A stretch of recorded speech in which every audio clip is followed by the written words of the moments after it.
Greetings all. Mercury, your friendly fringe dweller here. Okay, looks like a few of you are here.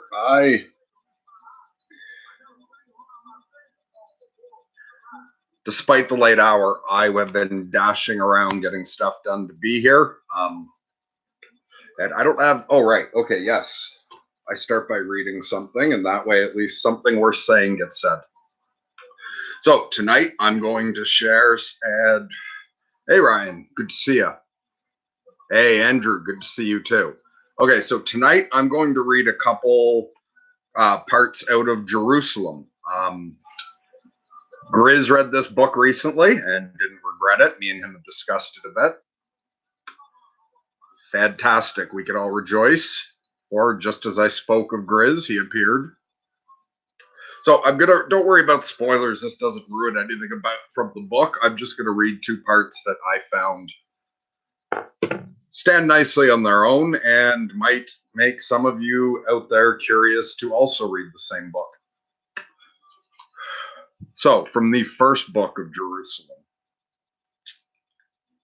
Alma is thinking about the people in her family who've gone crazy.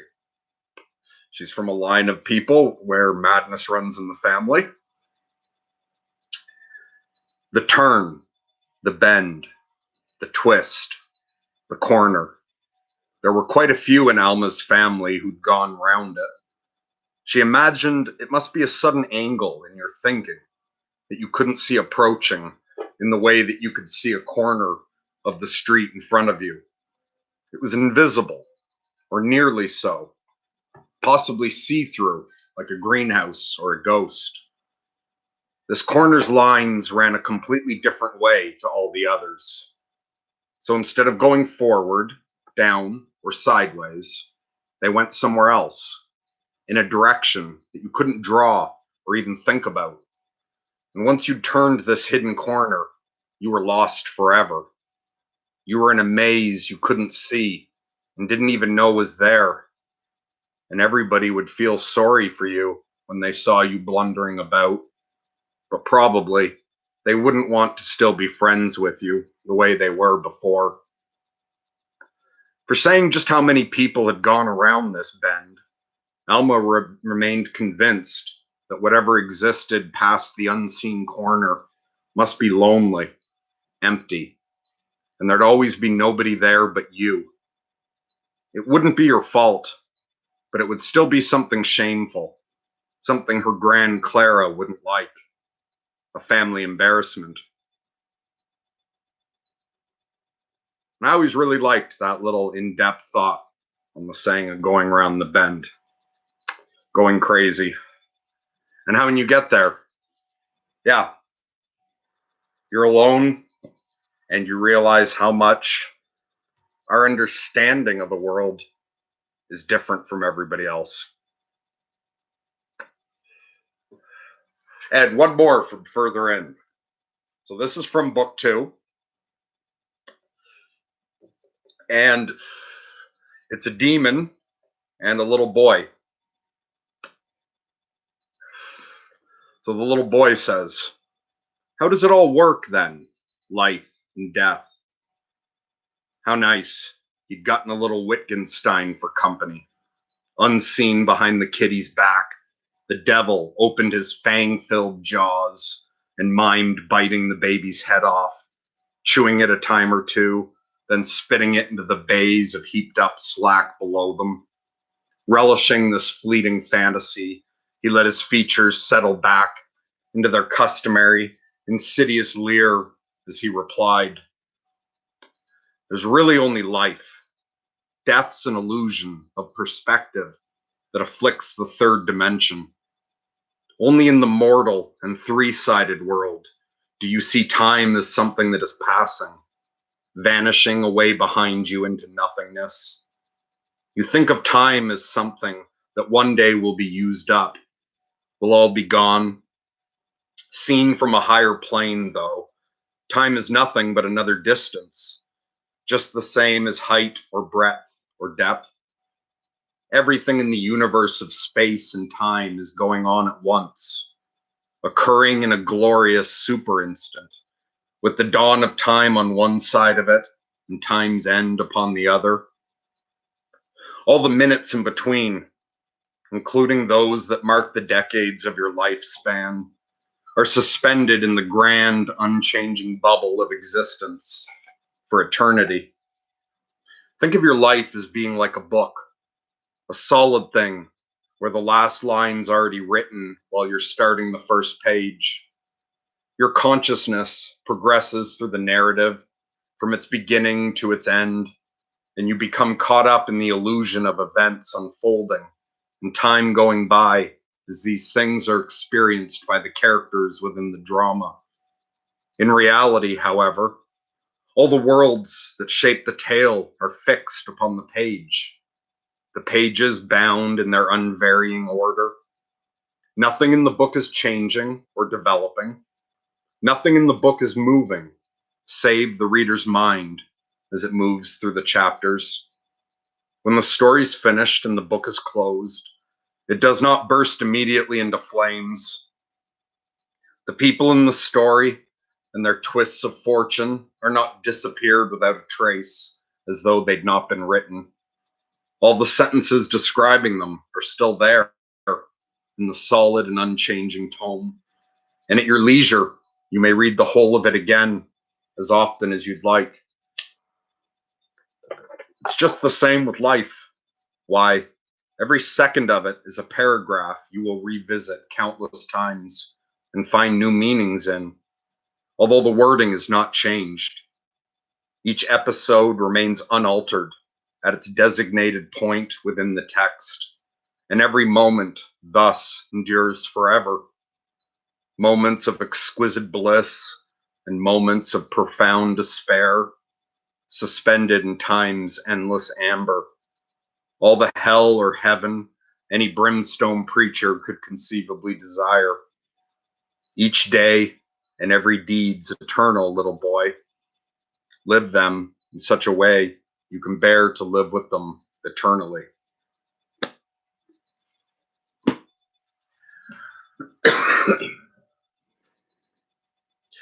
So, hopefully, for everyone tuning in, if this is the case, we can all bear to be doing this live stream again for all eternity.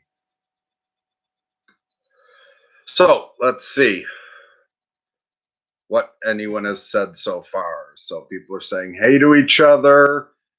Jessica says, you have a great way to read. Thank you. Yeah, people said they like my reading, so I usually try to start my live streams by reading something.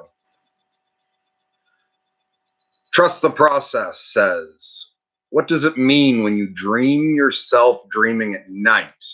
I'm freaking out. Okay, so like you had a dream within a dream, is that it? Like you had a dream, woke up, and then we're still in a dream, was that it? Because I've had that happen a few times, with me only ever with nightmares. Oh yeah, and Andrew's the expert on dreams. So Andrew says, I dream like that quite often. I don't think it's anything worth freaking out about. Alexia says hi, Andrew, and seems very happy to see you, as we all are. Hi, Shane.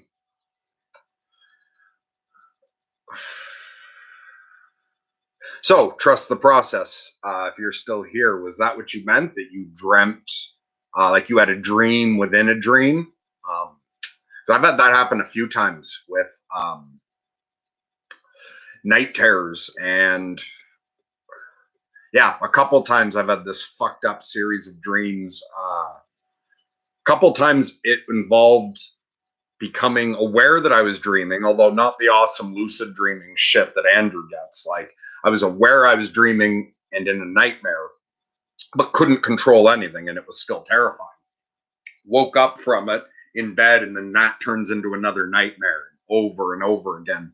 I had that happen last time was a couple months ago, and weird shit, like people breaking into my house, coming to take me away, all kinds of fucked up shit happening. But like I'd wake up from one nightmare, like, oh fuck, thank God I'm out of that. I'd like start coming downstairs, and then suddenly you hear something weird in the other room, or intruders burst in again. And at first I think I'm awake, and then realize I'm dreaming, wake up, and just in another dream. That can really fuck with your head when it happens over and over. Then I remember the last time I was awake for over half an hour before I really felt sure I was awake.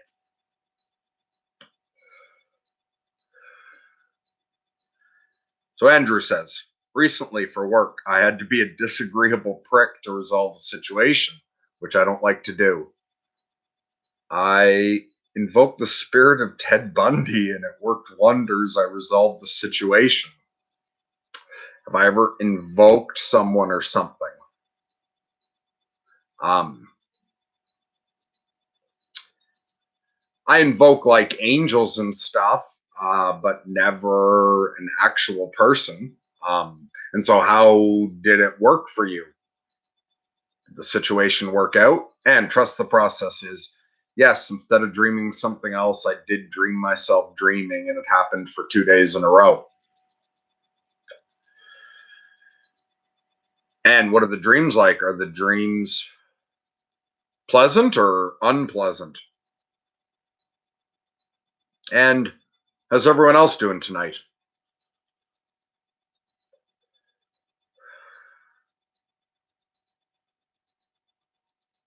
I'm moving very slow mentally. It's been a while since I've done a live stream other than the other day with Ryan. And I've had a couple of conversations with people, but just like private things, nothing recorded. And for the past while, I have like slowed down immensely. Um, Still been very low energy. It seems I'm not shaking the physical symptoms of depression. It can be easy for me to get down, but the depression overall isn't too bad mentally. And I'm even getting some mixed symptoms. I'm getting some of the otherworldliness of mania, but without any of the manic energy. And for the past while I've been more disconnected from the channel, I sort of let myself slow down. And for the past week, it really feels like time has started moving faster and faster. Like I'm aware it's my own consciousness slowing down relative to it. But the past week's gone by in a blur, even though I know it's been a few weeks since I've done a live stream. To me, it doesn't feel like it's even been a week, really. My consciousness has just slowed down significantly. And a lot of the time, everything is just going by so quickly.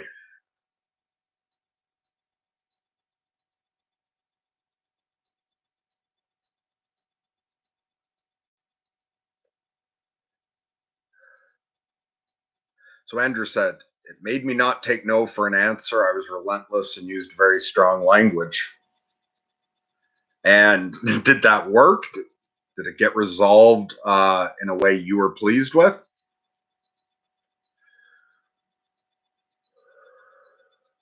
And trust the process says was dreaming while running. Huh. Grizz says, I woke up from a dream where I was reading Discord and I didn't think you were supposed to be able to read in your dreams. So that was neat. Yeah, I've heard that you're not supposed to be able to read in dreams. And I can't think of any dreams where I've tried to. Although it's just sort of coming to me now. I think I dreamt last night that me, you, and Ryan were talking on a call and discussing something like we were looking at the channel or the video or something. And so I think I was looking at the internet and taking info off it, but it's really, really blurry. So I can't remember if I was actually reading words or not off the screen. And Andrew says it worked well for him and he will use it again. And Andrew says, I read books and dreams all the time when I'm lucid. Yeah, but what you can do in a dream isn't necessarily what the average person can do in a dream. I've still never had a lucid dream of the kind you have, where I know I'm dreaming and then I'm in control of it. I think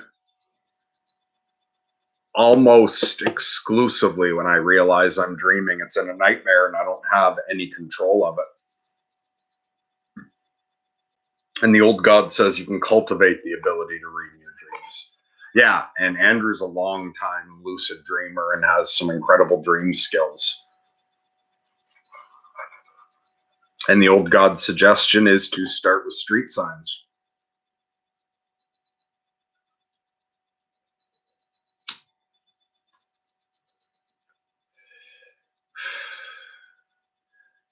This is weird. After taking sort of a break from the channel, having so much time away from it, and then coming back to it. Actually, one thing that's different about this full moon than any others is I was not stressed out today leading up to this at all.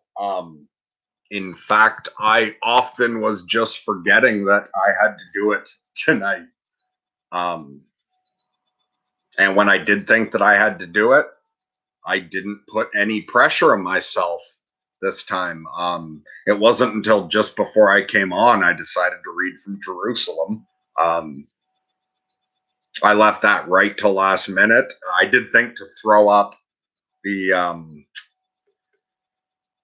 like the schedule of it for later, but that's also why it was just titled Full Moon Midnight or whatever it was. I had absolutely nothing in mind to talk about. In fact, right now it feels kind of strange that I'm doing this. I look back on the versions of me that got me involved in this. And at the moment, I'm kind of wondering what I was thinking. So strange that every full moon now I come on at midnight and just fucking talk.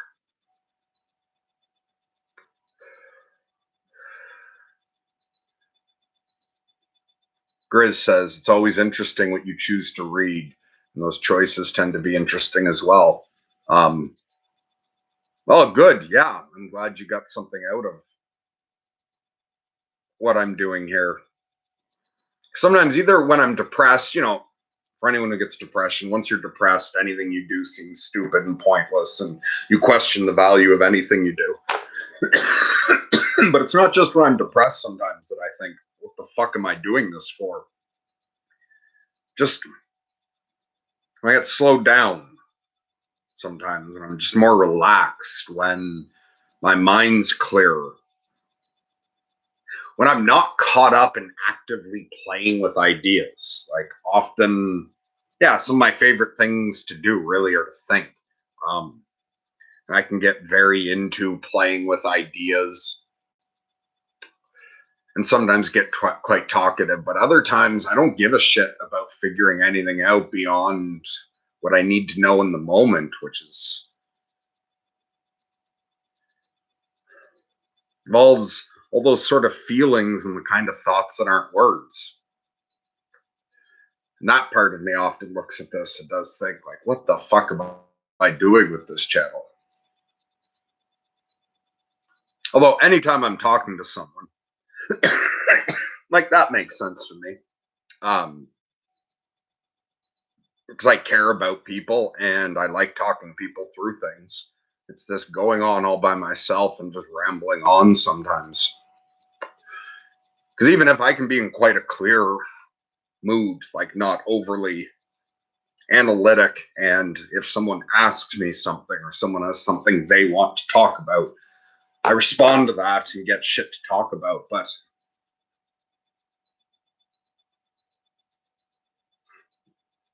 at the moment, it just seems kind of ridiculous that I'm live right now rambling.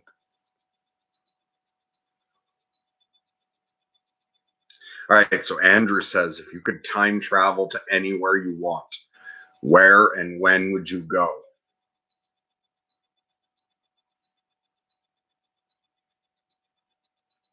Just one trip? My first thought that jumped into my head was go back to biblical times. Like, if Jesus was a real person, I would want to go there and see what the fuck was going on. But then, if Jesus is more myth than man, that doesn't work. Socrates was definitely real, and going back to talk to him. Fuck, although, Yeah, I just saw the stupidity in all of that. You pick anything where people don't speak English, and what the fuck was I talking about? For a moment, I was acting like it's in all the fucking fiction where people can encounter any alien race or people from any time. They just talk English with an accent.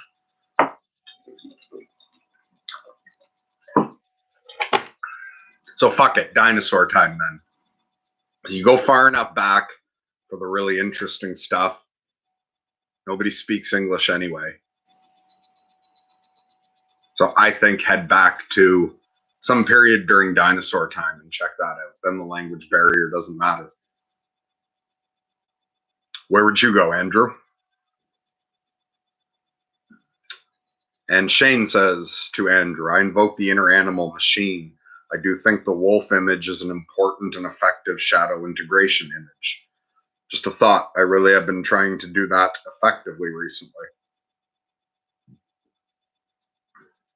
Yeah, like whether invoking something or just I often call on and merge with energies.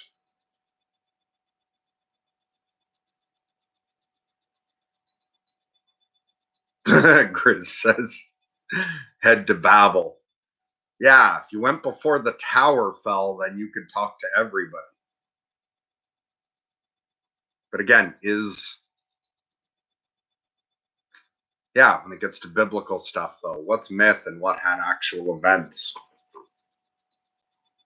But if you could take the Bible literally, yeah, heading back to before the tower fell would be interesting.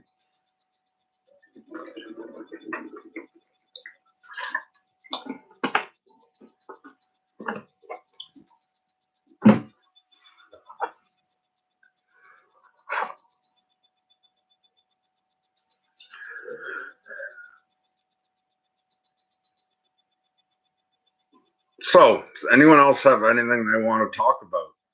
I am not in a good mood to be live streaming. Like, not that I'm in a bad mood. I am very content to just sit quietly,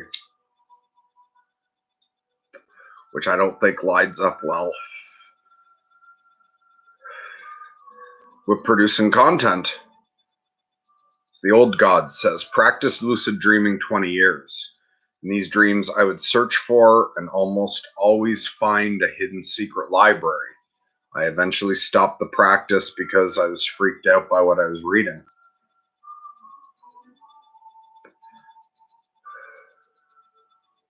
Fascinating.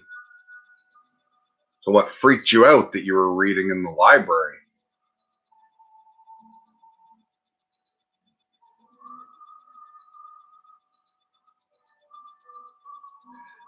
Oh, Grizz could hear the whistling? Yeah, I put music on very quietly in the background to entertain myself.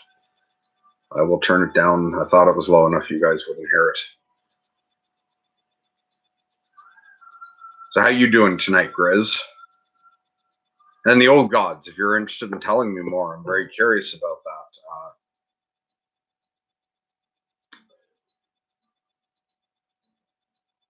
So where was the info coming from? Yeah, that's fascinating. Where does everything we dream come from? Because I've a number of times dreamt things that then later happened. And that's strange. But even aside from that, some pretty fantastic stuff happens in dreams. And it's interesting that it all surprises you. Really, that shows us how much we do live inside our own heads. Notice how much a dream can just seem like the real world. Because even when we're awake, everything that we're seeing is being created by our own mind. It's got an external stimuli, but still, it's creating our experience of it.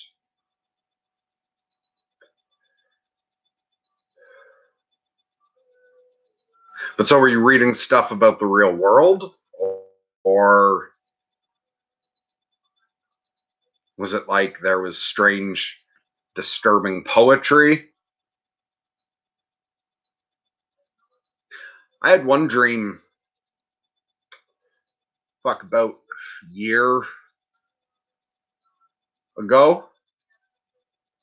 It was one of those weird dreams that didn't feel like the average one. Like I occasionally have strange dreams, and came along with the feeling because a lot of dreams, I do think it's like just my own mind creating something, even if the dream place is a real place. Um, that your mind sort of forms it in the way, like in the book, What Dreams May Come, the way that part of the afterlife works. But this dream, it did. Sometimes it feels like there's other presences. And I dreamt that me and an angel, like that I was with an angel, and I'm not sure if it was like my special guardian angel or not. I never looked the angel directly in the face. And we sat down like on the floor, and it was like there was a hole in the floor that through the hole we were looking down on the earth. But like not as in it was a picture, it was as if this was an actual hole into looking down at the actual earth. But the angel could reach down and could zoom in and stuff the way you can on a screen. And it was like the angel was able to zoom in and out, although in the dream I knew that was the actual planet, not a representation of it. And the angel started explaining to me what everyone was doing. And I didn't wake up remembering any of the details, but it was like it would zoom in and it was showing me family and friends, but also showing me famous people and zooming around the world and explaining this intricate design going on where everything was interconnected.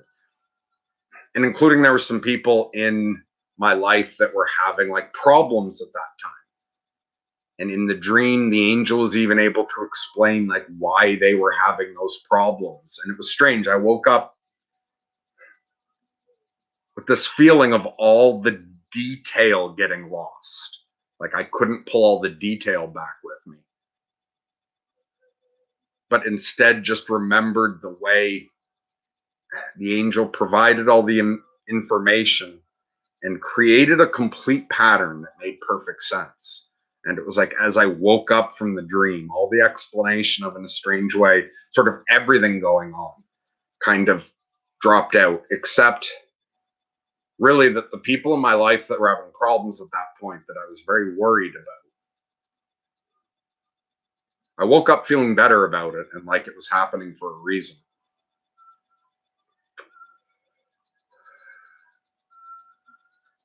Grizz says, well, slept, got a lot of work after, saw a video on considering yourself the locus of control today, and I'm semi-inspired to give it a whirl. The old god says the gamut, so it was the whole range of stuff that you were reading. Did you keep any journals back when you were doing your lucid dreaming? Like, do you have journals about any of the stuff you read in those books in your dreams? The old god says, written at a level of expertise that I thought was beyond mine.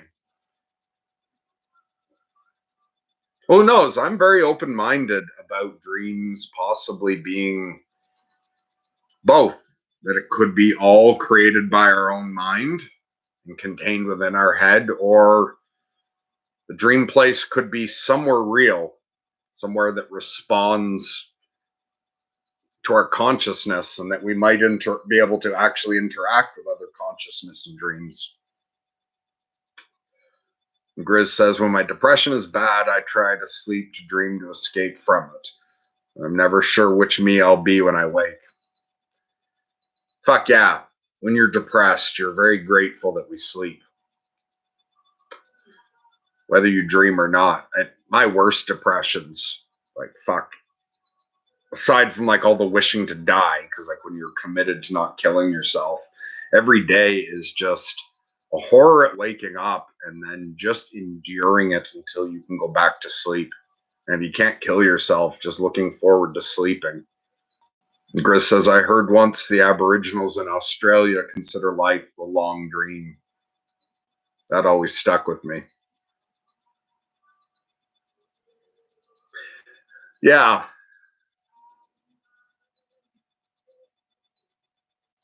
I often feel like I miss being in a different state. I don't know if I ever experienced this before I went crazy. because I didn't pay attention to the depth of feeling in my own internal experiences. But I've noticed very much paying closer attention to myself. That it's like the Screamin' Jay Hawkins line from the song I Hear Voices. I long so much to be where I was before I was me. And it's like, I don't exactly remember what the other state of being is before being in these meat sacks. But like, even aside from being suicidal, like not wanting out permanently, I often find myself like when you're in a long drive, you're in the car for a long fucking time, that feeling of I want to get out of the car and I just want to stretch my muscles. I get that feeling a lot about my body. Like I just want to step out of it for a couple minutes and stretch.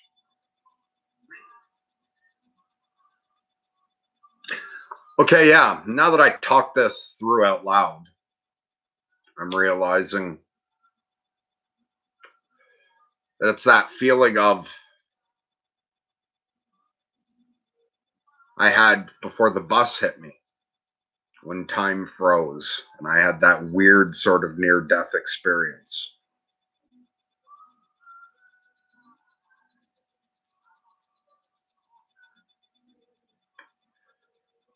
Hi, Dust to Dust. Good to see you. Oh, this thing's popping up saying that my connection's unstable. Wait while we try to reconnect. So I don't know, or the connection's unstable. So I don't know if I've been playing through the whole time or not.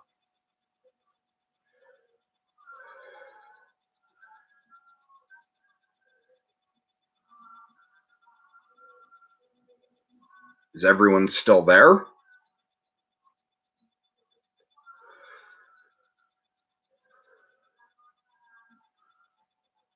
So does anyone else ever get that feeling, or is it just crazy people who get that, or just me? A feeling that you remember a way. Yeah. A feeling of remembering a state outside of the body.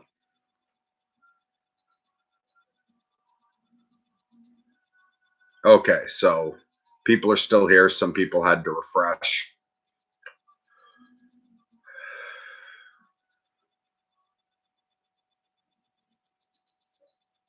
So is there anything else anyone wants to talk about?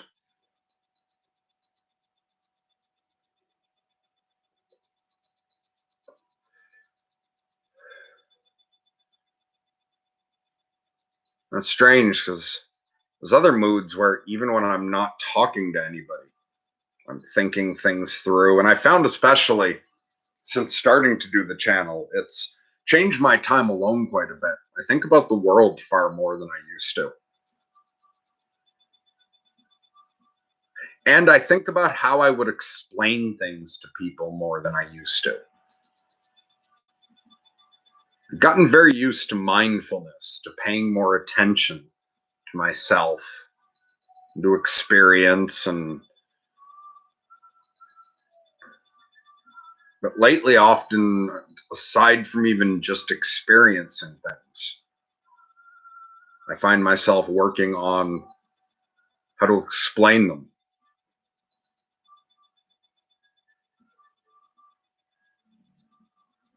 Grizz says, I don't remember the other state feels, but the sense this one isn't the only one, possibly. Yeah, I often get that feeling of just wanting a break from the body for a while. Almost like sleep, but no, sleep isn't quite it.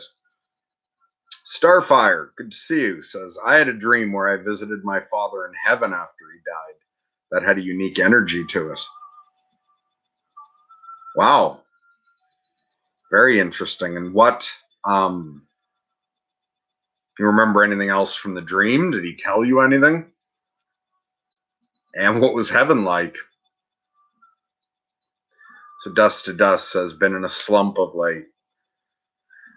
Yeah, I have been so fucking low energy this summer. Like in the past 10 years, I have never been this low energy and had this much depression in the summer. I have not gotten my manic energy phase at all.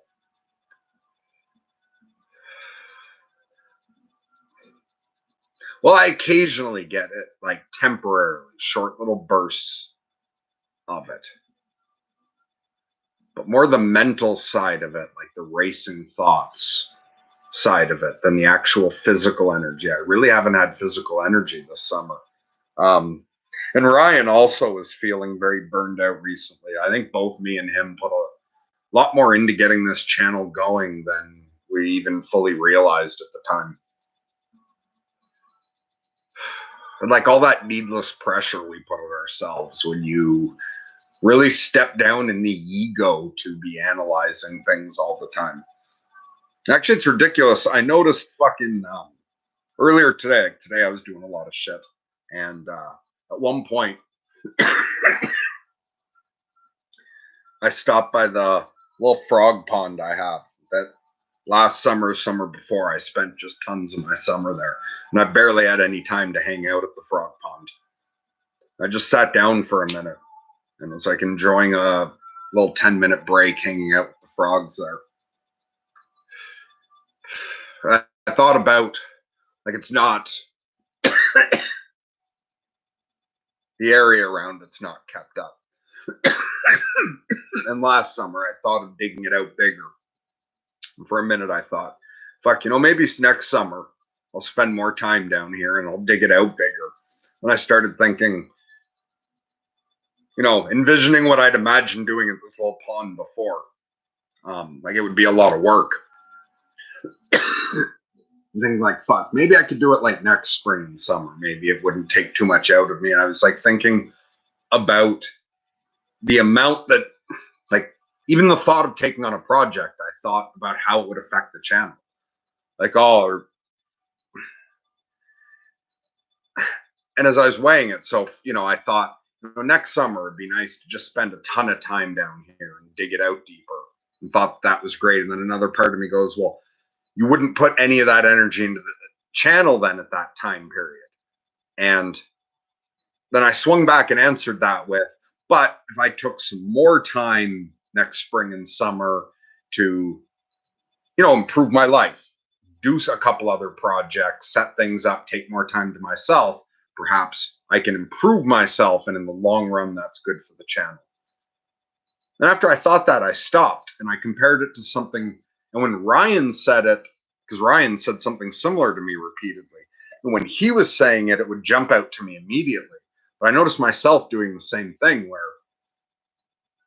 for some reason I had taken on this pressure with doing the channel where the thought of putting more into something else, I would have to justify it back to the channel. And what I noticed Ryan doing it was like he had the announcement the other day that he's cutting back to just 1 day a week with Coffee with Ryan.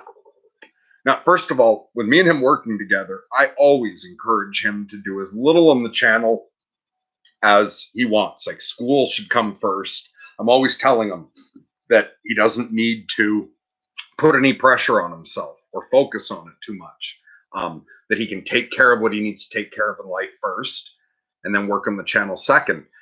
And as he was talking through, because he wanted to expand his morning reading routine, he wanted to put some more time into school.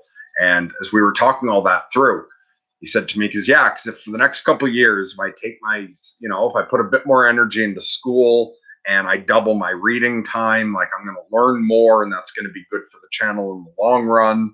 And when it was him saying it, I noticed it immediately. And I would say to him, like, you don't have to equate it back like that. Like if studying and reading is important for you, like make the time to do it. And I even told him how, like, as far as I'm concerned, he doesn't owe anything to the channel. And even what I'm doing with the channel, I hope launches him. Like it's his overall growth that I'm more concerned with involving his interaction with the channel at all. But then I found today myself doing the same thing, thinking of taking time away from the channel to do other projects that were good for me. I would start justifying it back. And as I look back on it all, I don't know where the fuck me and him took all this pressure from. I guess the pressure comes from the existence of potential, because we weren't getting it from the outside. Like when Andrew asked us to take it over, at first we were talking about just like it could be as little as a video a week at the most and a video a month at the least. He didn't put any pressure on us. And all of you fine people have been really understanding anytime we need to take time off. And I've often, said you'd rather we take care of ourselves. That's more important than worrying about doing anything with the channel. But still, me and Ryan will keep putting pressure on ourselves for it.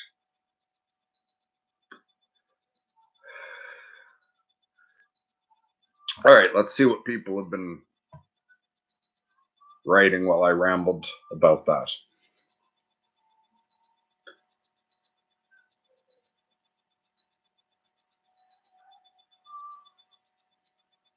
Okay, Shane says, I can remember states of mind that I try to get back to very often, but that's different, somewhat different. Yeah, well, paying attention to states of mind is a far more profound thing than people think. We focus more on what changes about the outside world, the facts of what we're doing, whereas just state of mind, internal experience, is just such a huge part of our experience. Grizz says, I'm tripping on how people can go from background to part of the story of your life. Yeah, that is weird. And the whole way me and Ryan, like the whole way I got involved in this channel is so weird to begin with. But I've been thinking recently how it must be strange for you.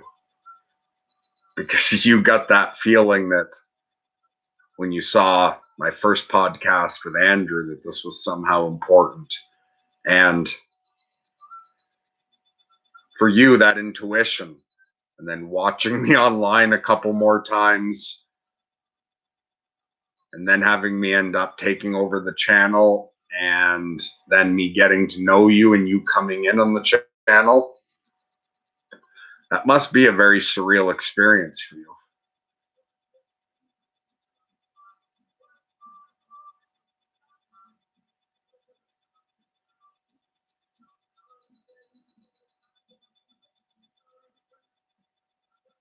Shane says, I get the sensation though.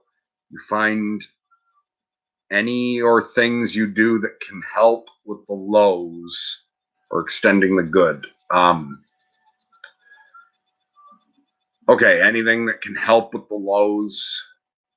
You mean like the lows emotionally? Okay, there's no follow-up from you.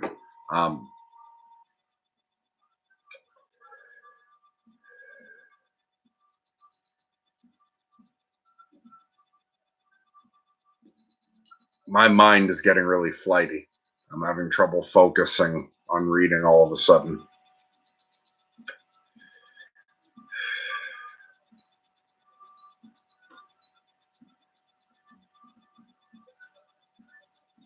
So much of this has gone by in a blur for me at times, so overstressed.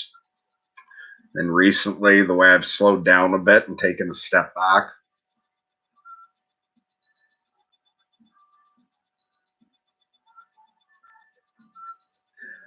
All right.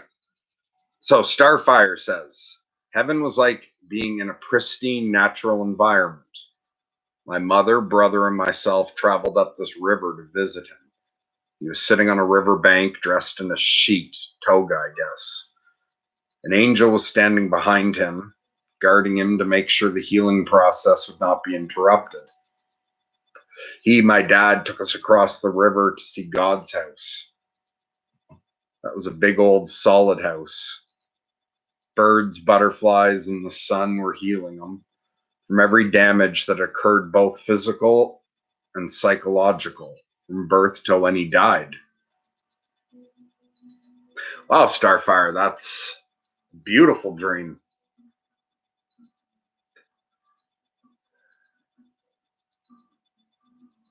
I really like that. Thanks for sharing that.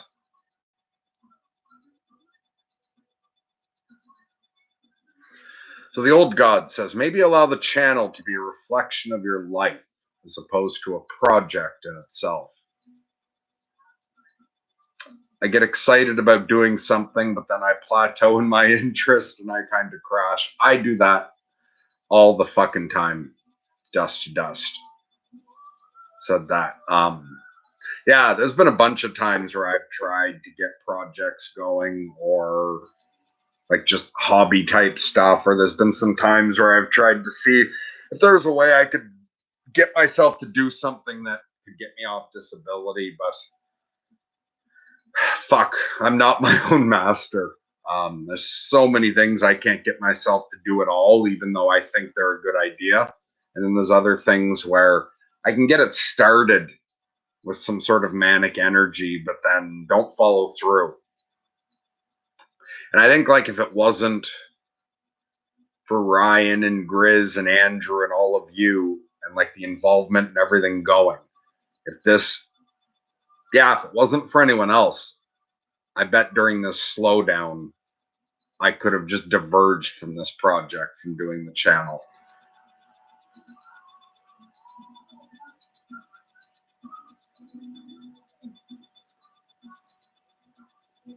But I really don't know where doing the channel is going to go. I just kind of tried to keep up with it as it went and have fallen in.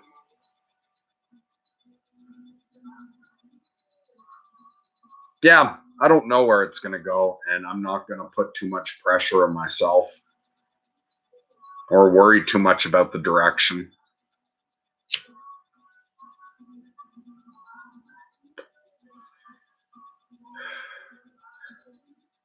There's times where I get just flooded with ideas of what could be done with the channel.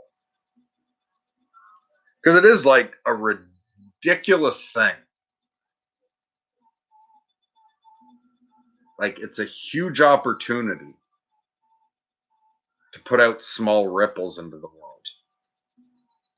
And there are so many things I could talk about.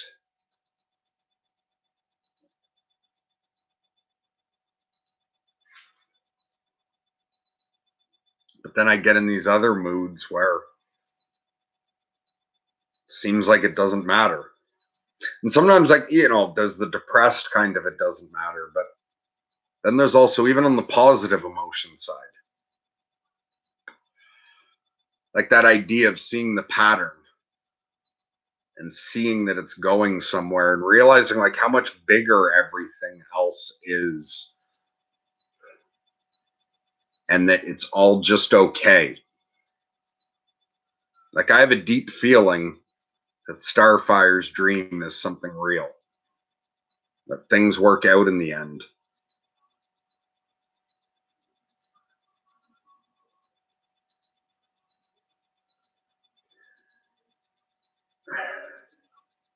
And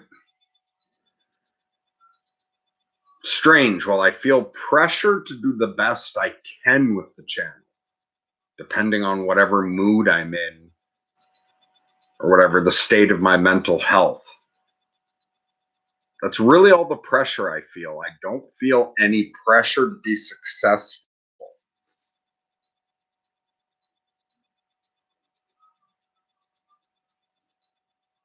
And that's very different than younger me.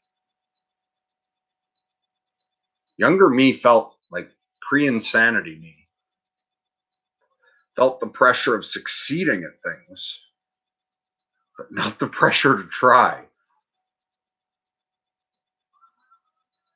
If you could succeed at something without having to try, that was perfectly fine to younger me.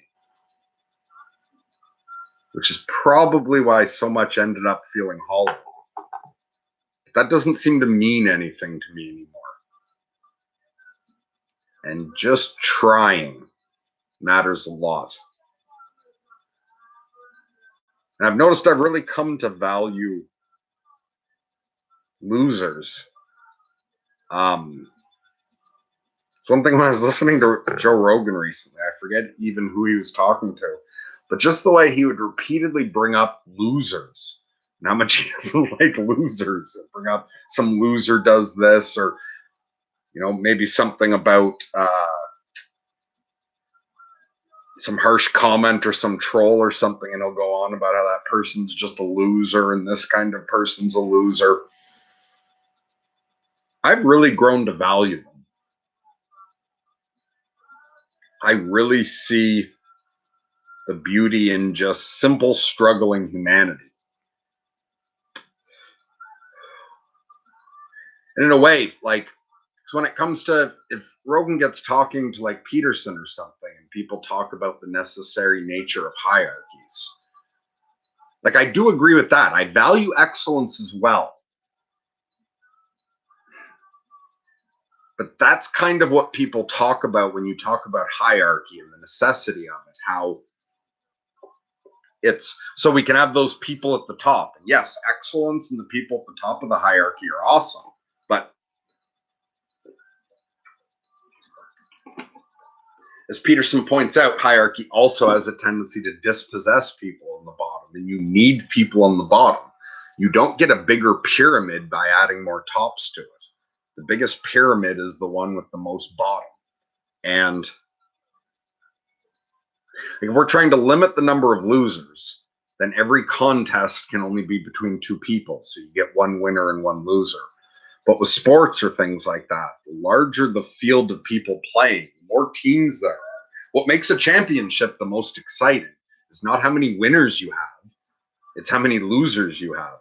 The more losers you have in a championship, if what you want is a shitload of people trying their hardest to lose, and you want the winner to have played fair, and you want the losers to have tried.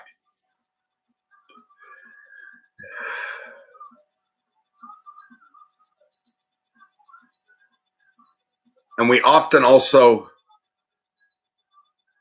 just to go back to that image from the book of all of time and space existing eternally, and us moving through it, we're always so focused on the big events, whether the disasters or the victories, but the most dramatic things, the giant events. The older I get, the more I appreciate these simple moments, the boring stuff, like these, and not even just the beautiful sunsets and the flowers and those kind of lovely simple moments, but also just the dreary rainy days, just quiet time passing. I value all that a lot more than I used to. I don't know how I got rambling on that shit at all.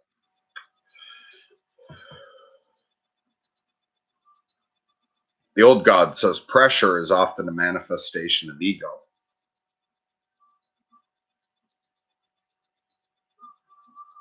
Yeah.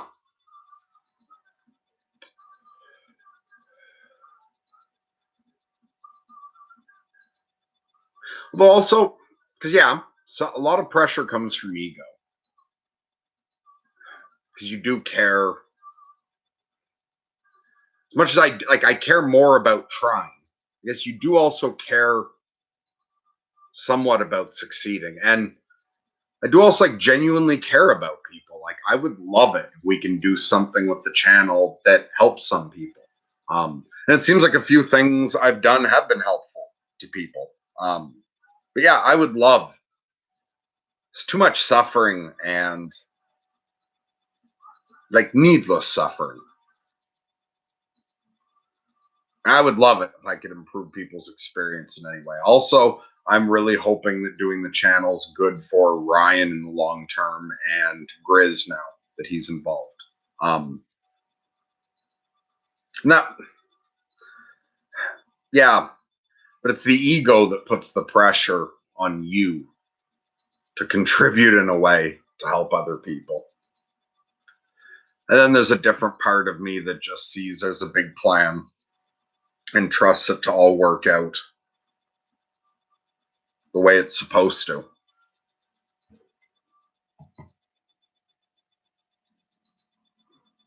Andrew says to Grizz, it's trippy, eh? We're all connected now. Yeah, it is fucking weird.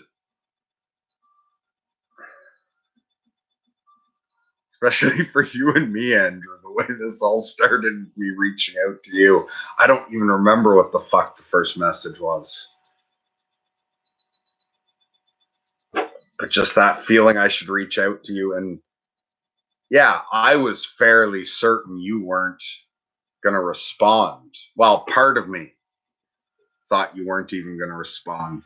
But that it all led to this is so fucking weird.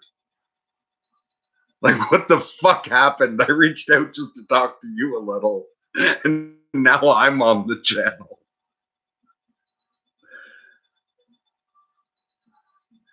And so Grizz says, with regards to the channel, the trippiest part was having deja vu when I was watching you and Ryan in my shed.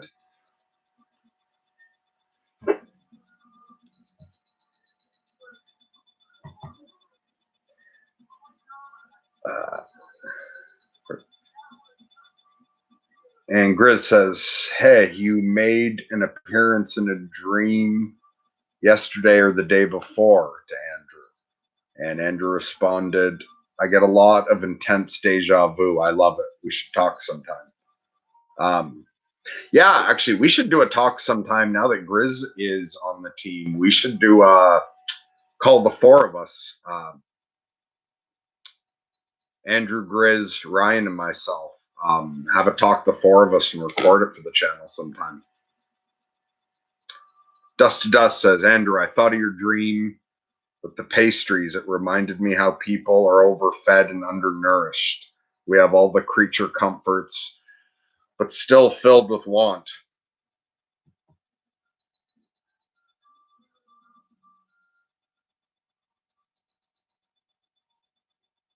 Starfire says, you're welcome for sharing. Yeah, I really appreciated it. That dream was beautiful. And I think in some way it's true. I get the feeling that there really is something like that that goes on over on the other side.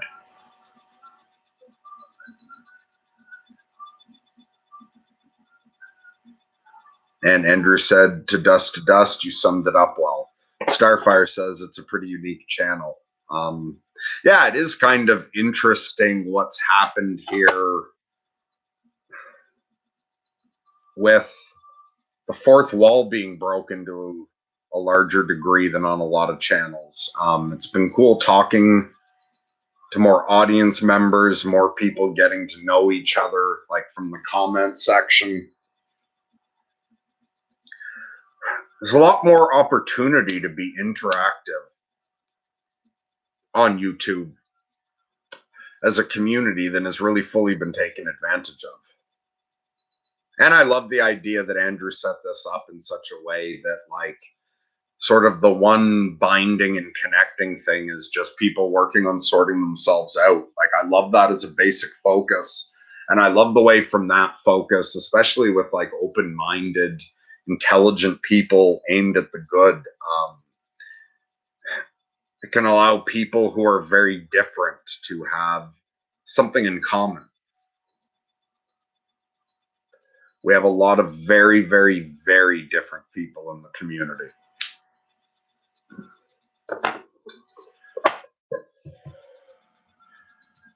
Dust to Dust says, I've had a lot of dreams about being underwater, like in the deep sea, trying to swim up or dive deeper. Maybe it's just nice to know we're not the only ones working things out. Yeah. And I guess maybe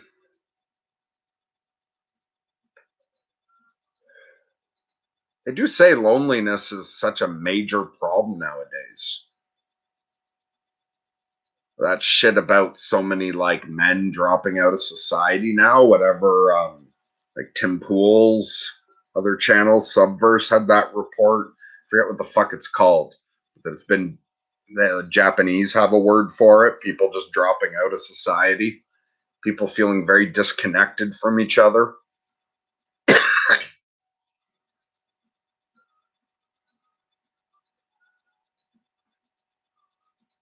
And so maybe one of the things this channel does is like, yeah, sometimes me and Ryan are putting out content, like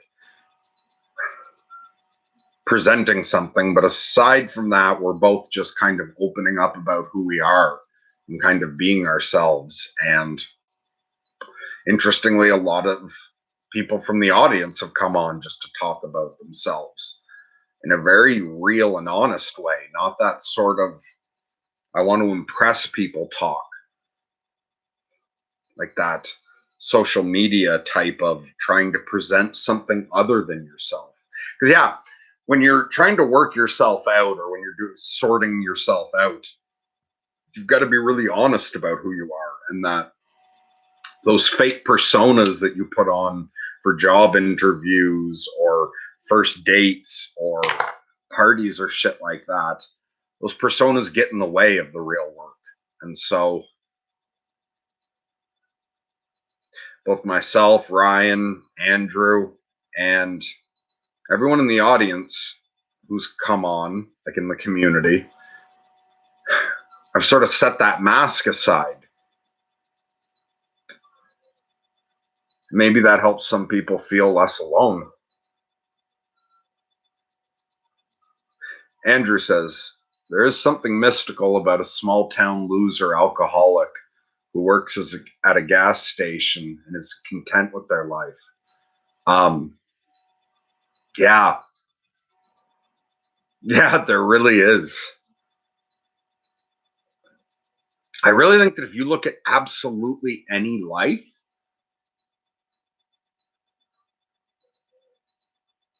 and if the person could just be content with it and like honest and experience it fully, there's something beautiful about all of it. And Grizz says, I have great admiration for people who can manage contentment. Yeah, I've been more content as I've been slow. A lot of the time, I am significantly content. Now, I'll get caught up in stresses, I'll get caught up in certain problems, I'll get depressed. And sometimes, like, I will get caught up in it. But I find all it takes is breaking the spell that you are it and remembering to step back a bit. And what's interesting I've noticed with myself is if the stress starts out minor or isn't too bad for me now, it's easier to get sort of caught up in it and to let it go if it's not that bad. But the worse it gets, the quicker I get mindful of it.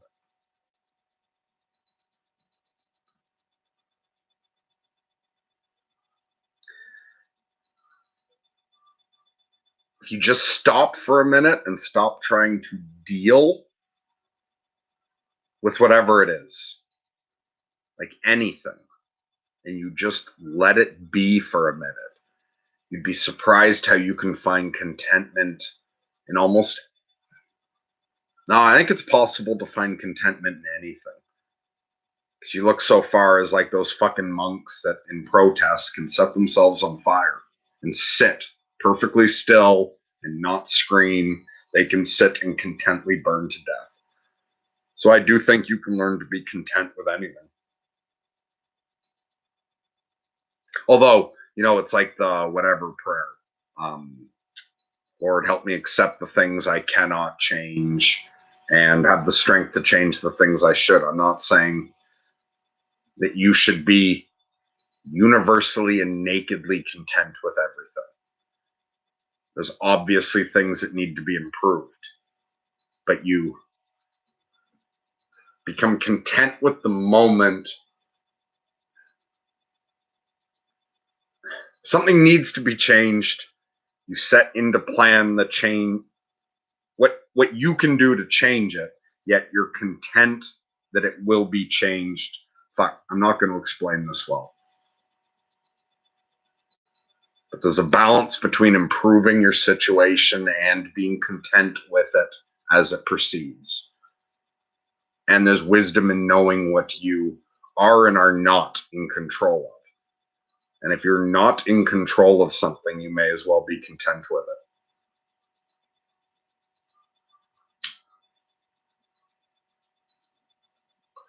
So the old god says zero-sum thinking is bad.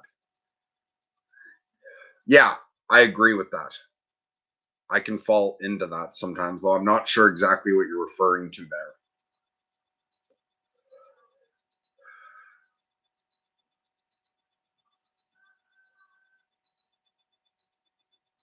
I'm in a weird state at the moment. Sort of half of me is that really slow content, like doesn't give a shit to say anything. And then I've got this other little train of thoughts on the other side of my head, but it's all fucking butterflies right now, jumping all over the place. Like some of it jumps too fast for me to even talk about. Starfire says that might be connecting to God, the appreciation of the smaller things in life. I want this scroll down. We need both the ego and the higher consciousness. We need the ego while here on Earth. Yeah. And also that connecting to God, the appreciation of the smaller things in life.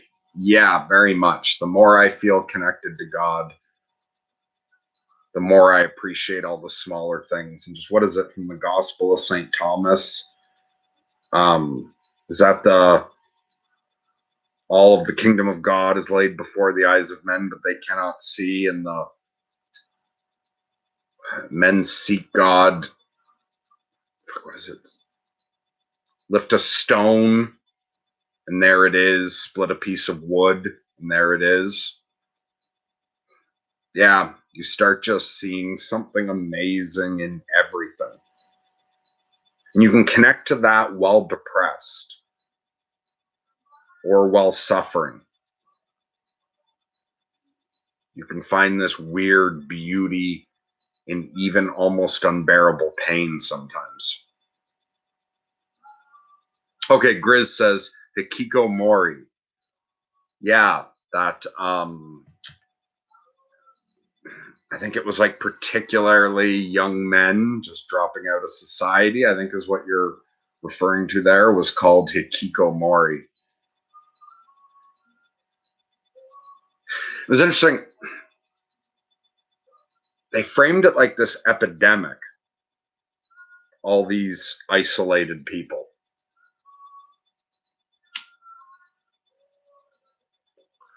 But I can kind of see it as this weird wealth that's just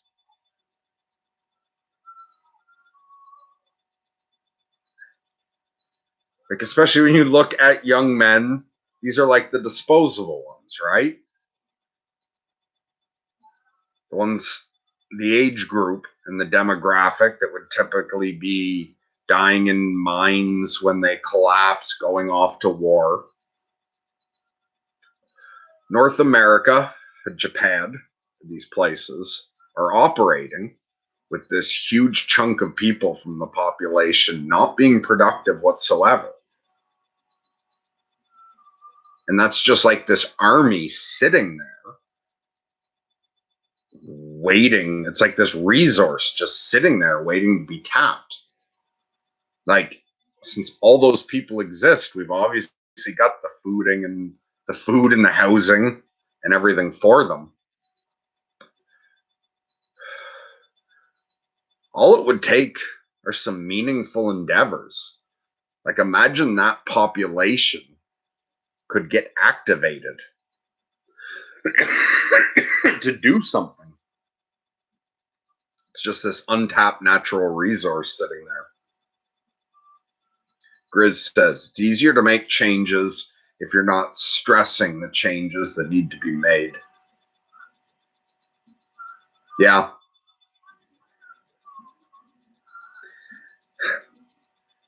And I find it's easier to work with emotions and even improve them. Or it's easier to fix problems if you accept that the problem isn't fixed yet. Or you accept, you make it okay to not be okay. then it gets easier to work on it. Grizz says, what color are the butterflies, though? Oh, and I said my head's full of butterflies.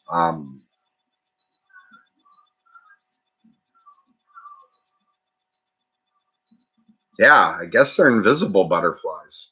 They're not exactly a color. They're more a feeling. They're like ghost butterflies.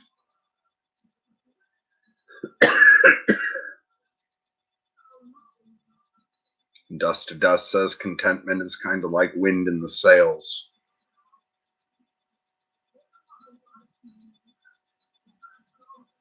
The Old God says, you are participating in a transaction with Grimm.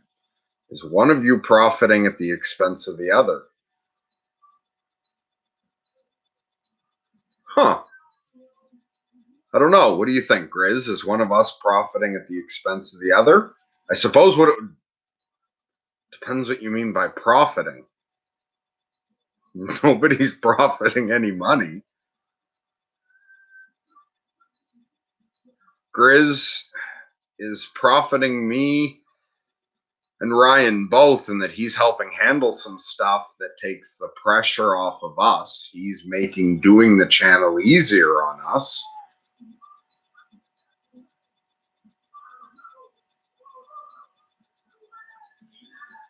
And I think, and the idea though is that working on the channel, and Grizz says, I don't think there's an expense, just an exchange.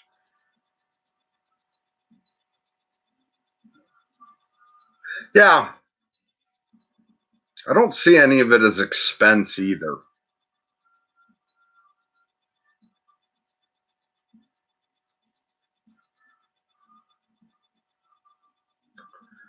Yeah, not a zero-sum game. Well, the idea behind the channel, like what I am aiming for,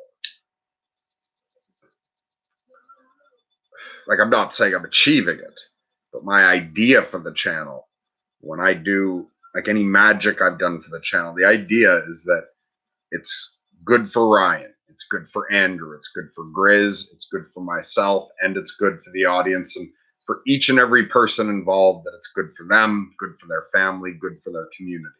That capital G good. And I'm hoping it's that for everyone. I think it has been so far good for everyone. So you correct me if I'm wrong, Andrew, if you're still here. But one of the reasons I took it over, I wanted that to be good for Andrew. And it seems to me, this is my impression, so if you're here, Andrew, correct this. It seems to me that you are pleased with how we've taken over the channel. I think it's been good for you because you did want to get away from the channel. Yet it seems to me that you get some satisfaction out of the fact that it's continued to be something, and that's been good for you. I think it's been good for Ryan, and he says it has been. It's pushing him to do more than he would have been if he hadn't, and he's pleased with that. And yeah, I think that even if Ryan doesn't do the channel long term, I think this is good for him. He's developing skills with making the videos, but also I think Ryan's developing a lot of confidence and a lot of experience doing this channel. So I think it's been good for him. Yeah, Andrew says, I am pleased and it's been good for me. Excellent. And then again, to say what I think about Grizz, and he can correct this if he wants, was that for Grizz, I think it's been satisfying that I took it over, because he wanted me to start doing more online. And I think it's been satisfying that he's been able to interact directly. And I think that getting to work on the channel now is giving him a sense of something to do that feels meaningful.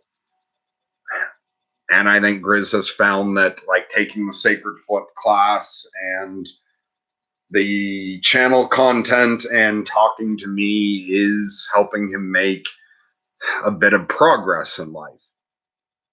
So I think it's been good for him. And I think it's been good for me because, especially looking back, I'm shocked in a way I did it. I took on a lot more doing this channel than I would have thought I could have. Like when I agreed to do it, I was very much saying, like, I may not be able to do stuff much at all. Like I was talking about possibly just doing things every now and then if I needed to. And I've managed to do a lot more with the channel while maintaining other things than I thought I could. Also, like I said earlier, that I've tried some other projects and couldn't get myself to do it, or like wandered off. It's like Peterson says, you got to watch yourself like you're someone you don't know. I know I'm not my own master. So for years it started. I can't just do like Jocko and decide to do something and follow through. There's some shit I'll do and there's some shit I won't do. Turns out doing the channel is something I will do. I'm a little surprised at that, especially considering it was way the fuck more work than I thought it would be. And it's growing into something that is taking a lot of my energy, even like how much it tangles up my thoughts, even when I'm away from it more. But I think all of this has been good for me. And I think I could maintain this long term as long as everyone else wants to keep playing this game. I think if I pace myself right, I can keep doing this. I'm a little bit surprised at myself, but this is meaningful enough that the manic, flighty side of me, I don't think will just completely abandon this ever.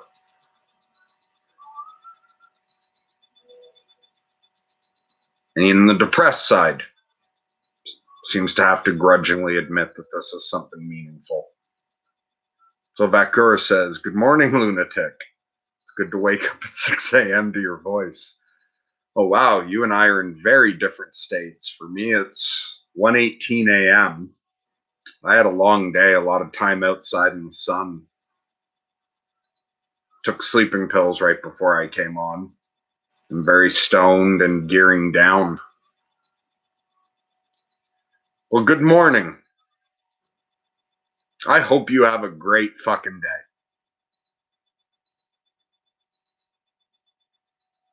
Starfire says, seems as though the direction of this channel fits in with the overall spiritual awakening that seems to be happening.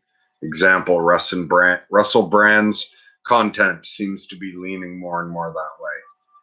Yeah, his shit's fucking awesome. And I still have not seen, I think, any of his movies.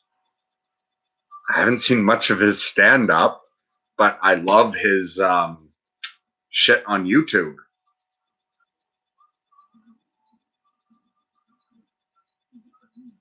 Yeah, I don't know what's going on overall.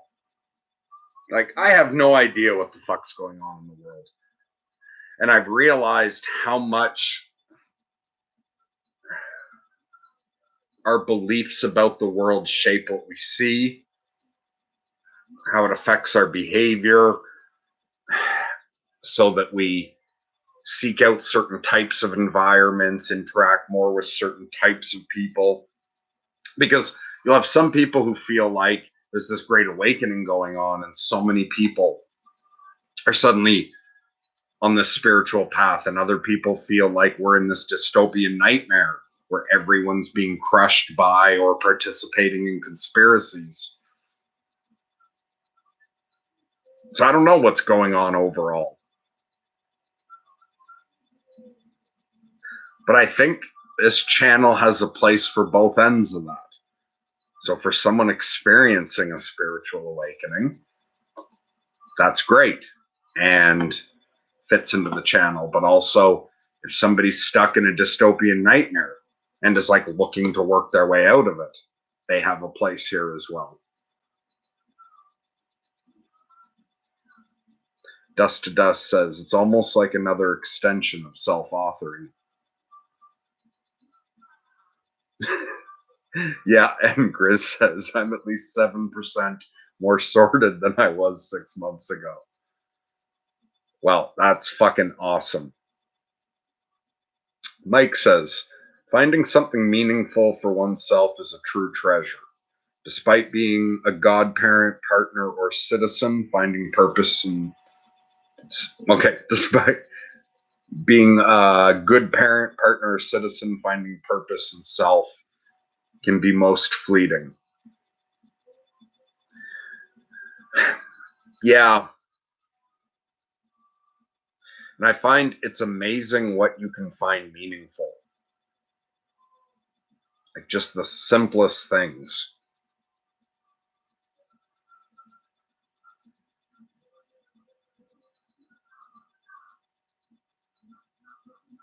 Starfire says, and the links between mental health and the spiritual realm. A lot of people will allude to it, example Jordan Peterson, but don't want to discuss it openly due to the risk of losing mainstream credibility. Even Jung was into seances apparently, but kept that side of things quite secretive. Yeah. And the problem is that it's hard to talk about both ends of that. It's hard to talk about mental health. It's hard to talk about insanity and extreme internal experiences. And it's hard to talk about the spiritual realm because that's all still so much more heavily over on the chaos side. Those are things that can't be weighed and measured and compared and proven in the same way so many other things can.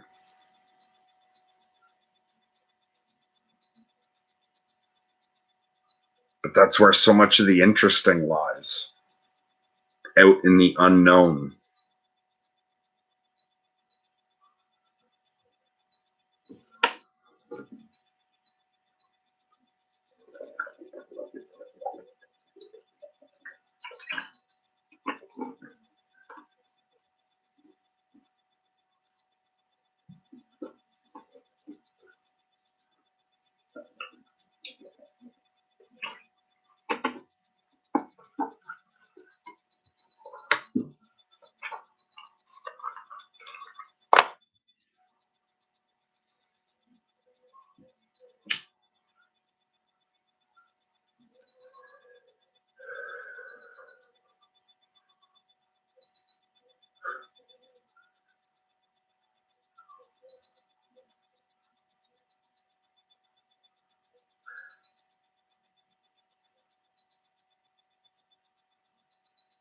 So I hope tonight's stream wasn't too bad. If the demon's right, and this is eternal, if somewhere, even as our consciousness moves years away from now, this eternal moment exists of us all sitting here together.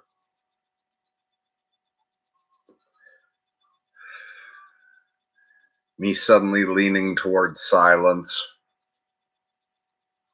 You wherever you are, whatever time of day it is for you. If this moment exists forever, I hope you can all find the beauty in it. As simple as it is. A great revelation. Nothing clever or inspiring.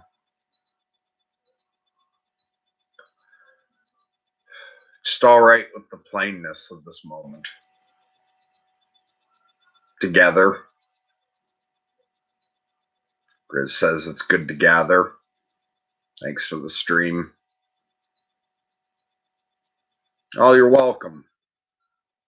And yeah, it's neat to gather with a few people every now and then on a regular basis.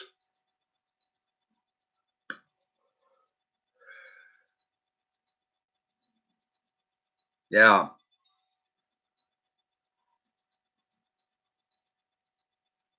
I'm really tired of talking.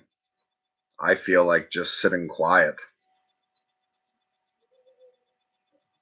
However, if anyone has anything else to say, I could engage a few more things. If anyone has any questions, or just as something they want to share.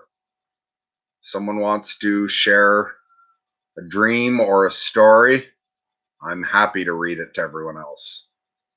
But my mind's slowing right down, and I'm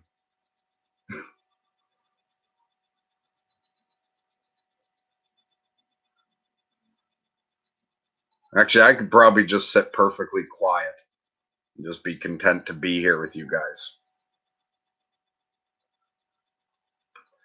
Bakura says, "Shame you can't see my view. Sun is up and it looks so lovely." Here's something funny I've also noticed. I think the same thing about the channel. And like the note, the way you get, I mean, I have it with my wife and kids on a regular basis, but especially when you're first with someone, every time you see something particularly beautiful, you think, oh, I wish I could show her this. And you hear something funny, you just right away want to tell them this. I found now and then, you guys collectively, the community that I have, kind of that. Last night, I was outside doing some work, and the moon was coming up on one side. I stopped and looked up. The moon had just come up. It was really big. So it was almost full. Just gorgeous. And then that made me think about the channel. The moon was almost full. The sun was setting over on the other horizon. And like I thought, oh, if only I had a video camera with me right now, that I could take a shot of this angle. And I looked over the other way, and the sunset was just ridiculously gorgeous. And the other side of the three big trees, and all these overgrown weeds that are actually flowering, and just ridiculously gorgeous. And yeah, I thought that, shame I don't have a camera to show this to the audience, or shame I couldn't go live right now, like with a good quality from right here, so everyone could see this moment.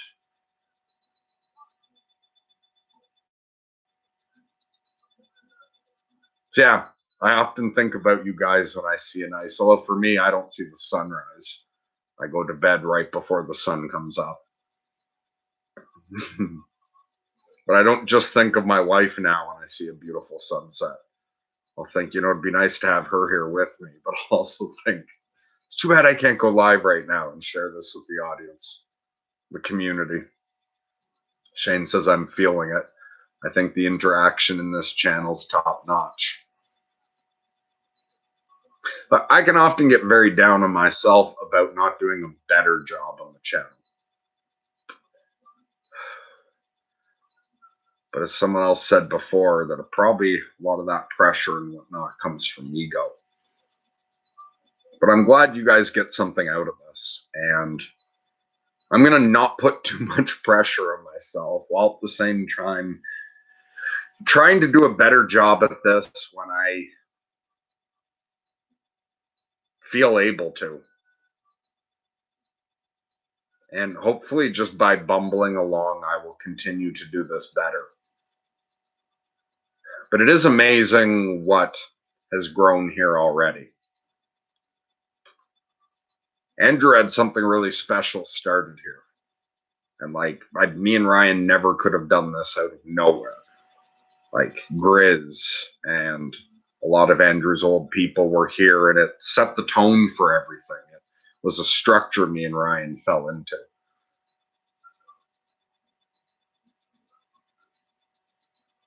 Maybe one thing that, maybe one reason the connections working here is that I am so far from the world. And I'm so fucking crazy and believe in energies and psychic shit and angels. Um, that I can care intensely about even those of you that I barely know, or those of you that I don't at all, the hypothetical ones. And I think we're squeezing a little bit more connection out of this medium than a lot of other people are.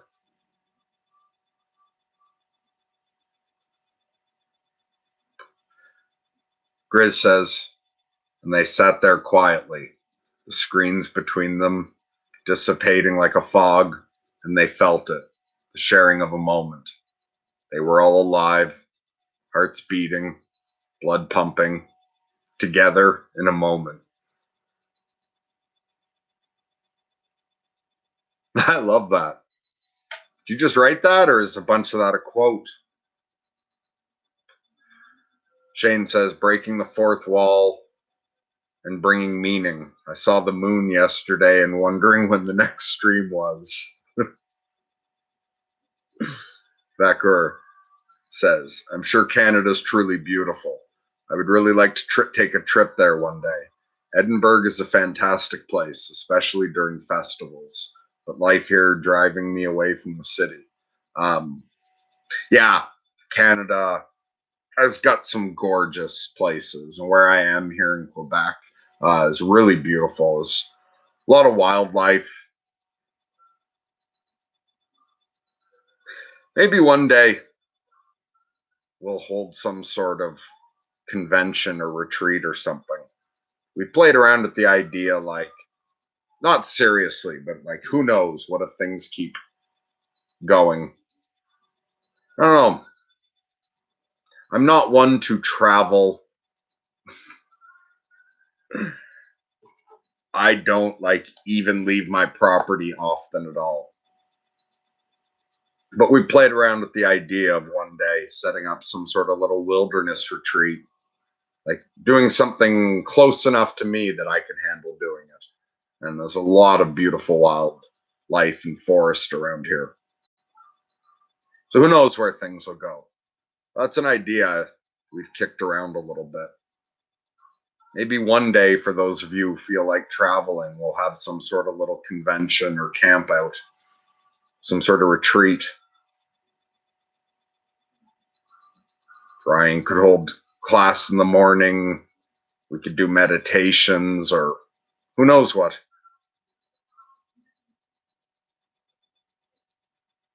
Shane says, man, I told myself I wouldn't get emotional. Starfire says, save that line to Grizz. I can see it in the book. Oh, Grizz says that just came through. Wow. No, that was good enough that I was like, wait a minute. Did he just cut most of that? But yeah, that was beautiful, Grizz. Vakur says, for some reason, I have this feeling I must move to the countryside. And Starfire says, there's book in that comment, I'm sure. Grizz says, I've considered getting a passport in case that happens, Merc. You mean if we held something here?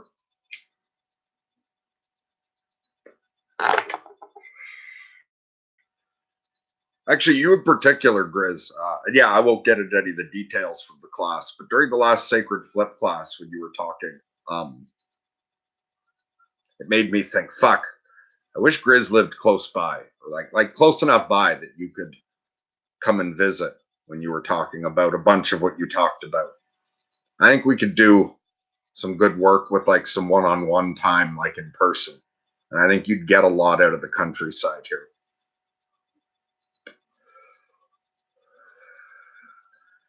And Devakar, yeah.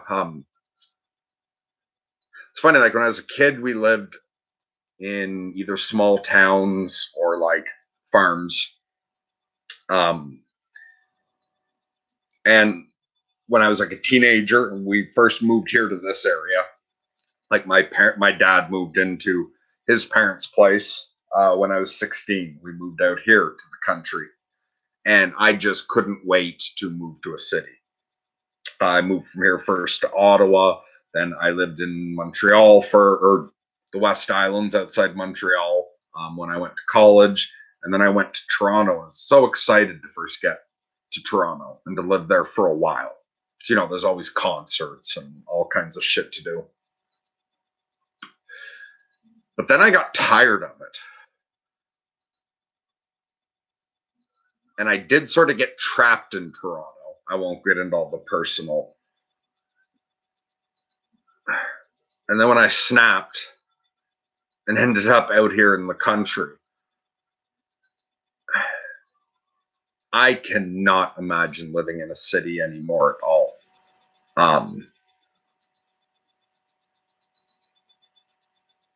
Especially, and again, I don't know if it's delusion or what, but like I pick up on fucking weird energies and I get psychic phenomenon shit, but it's just I could not survive in a city. Well, I would have to change dramatically. I would have to find a way to greatly alter myself to live in a city. I just absolutely treasure living out here in the countryside. And I love the fact that nobody wants to live in Quebec because of the language police. And it's not, you know, like prime quality farmland. It's lower quality land. There's lots of hills and valleys and rocks. So you can't just like flatten it all into great big fields. It's small fields and lots of land that's not worth developing. You know, just some logging going on. So it's not overdeveloped. And the property value's low because quality of the combination of the quality of the land for development and the fact that nobody wants to live in fucking Quebec, but makes it just really nice out here, not overcrowded.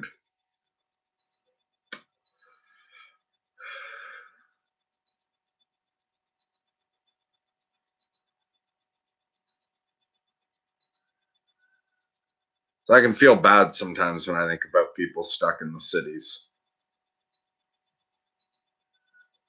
like who don't get any time in nature.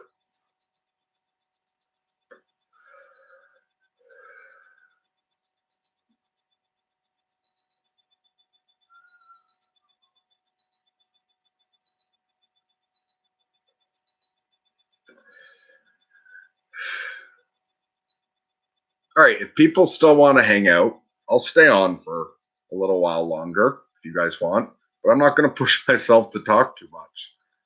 So if anyone's going to find it boring for this to go even slower than it's been going, just stop watching now. So I'm going to allow myself to just sit quietly more, but I will continue to read what you guys put up. I don't know if I'll even comment or not. Well, who knows? I also say that and then just start rambling sometimes. But Shane said, "Hey, Grizz, dude, do you live in the city or in a rural area? I think recently I've spent a bit more time in nature.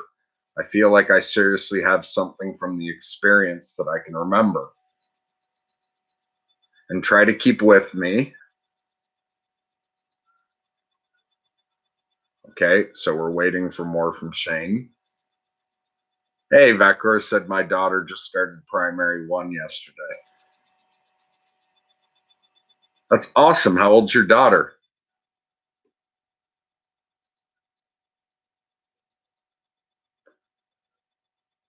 So I'm pretty much stuck in here. Oh, okay, because you're saying, yeah, so how old's your daughter? And Grizz says, I live in a rural city. Only like 35,000 people. Fuck, that's a lot of people to put only on. Mike says, I enjoy just listening. Sorry, no need to apologize whatsoever, Mike. You don't fucking owe us anything. You enjoy listening and don't feel like speaking, you do just that. The old god says, I would be interested in such a retreat. I would also be amenable to offering my own land for such an endeavor. I have 20 acres of high desert nestled up next to Big Bend National Park in Texas. Fuck. Okay, now I'm not going to limit myself to the future because I don't know. 10 years ago, I would not have thought I'm doing this. this. So it's possible in the future I'll change. But at the moment, I'm a lot like a tree. I don't go real far at all. I've got heavy roots. And like I've got this delusional magical bubble around my fucking property, and I feel like I'm in a slightly different dimension. And I don't feel so comfortable out in the real world. But that's honestly tempting. And who knows? Maybe in the future. Yeah, I didn't know I'd end up doing this channel. But maybe in the future I'd be up for traveling somewhere else. But if people are interested in actual in-person retreat, there's a lot of beautiful farmland here. I'm about an hour away from Ottawa on the Quebec side. And my parents' farm has a lot of land. Or who knows? There's also a lot of like beautiful little lakes and cottages and all kinds of shit around here. You know, who knows what something might grow into. But if people were interested in a retreat, like I know, like Ryan, all his work with Dr. Strachan, like he's got all his own. He's learned all kinds of nature-based therapy, and like Ryan has survival skills. He can teach ways of making fire and shit. So I know he would enjoy doing retreats of that kind of thing. In person, you know, like just to hang out in person and talk. Like I could provide the equivalent of this in the one-on-one, or also we could do some sort of group meditations or even some sort of collective prayer or some simple magic rituals. We could do all kinds of stuff collectively in the woods around here. So if people in general were interested, it's something me and Ryan already talked about a little bit.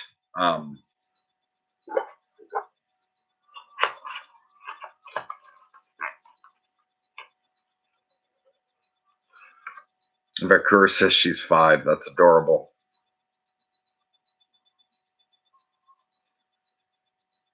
I spent this afternoon with my 3-year-old daughter.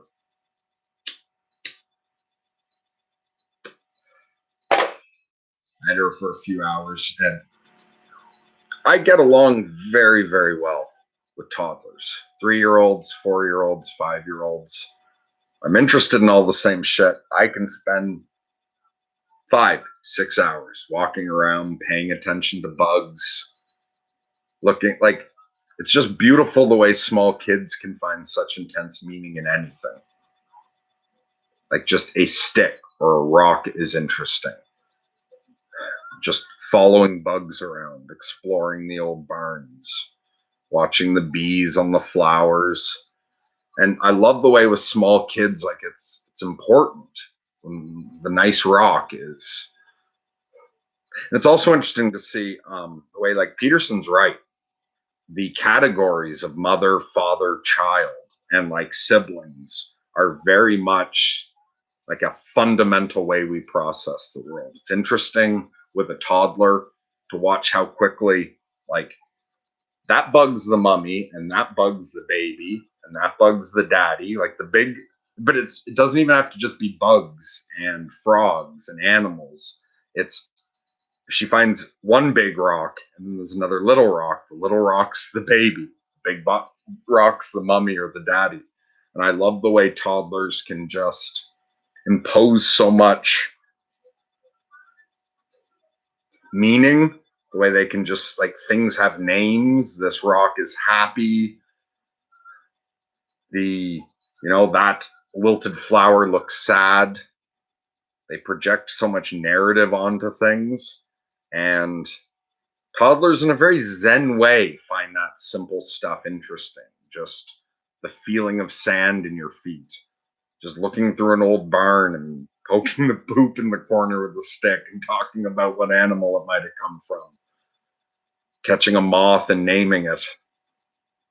And then discussing where its mom might be and if he misses her. I really enjoy hanging out with toddlers, especially exploring outside. Little kids are awesome. Starfire said, lived in London for a bit. Was under so much stress I started grinding my teeth at night. Also had to wash my hair at least twice a day as stress made it so oily. Okay, so you said you lived in London for a bit. Where are you living now, or did you already say? So are you living somewhere where you're under less stress? Yeah, like when I lived in Toronto, as much as I thrived on it for a while, so fucking busy and stressful, and everyone's in such a rush.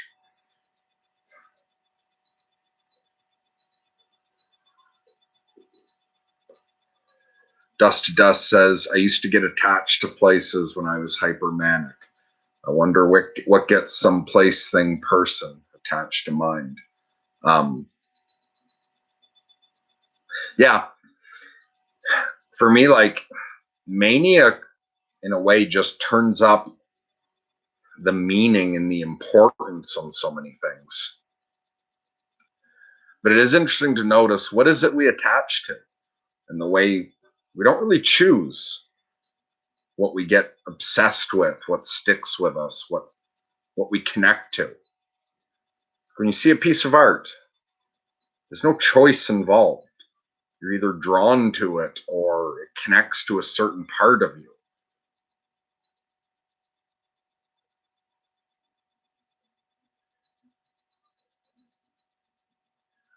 So Vakura says, I'm having a problem explaining her dad is not really interested in seeing her.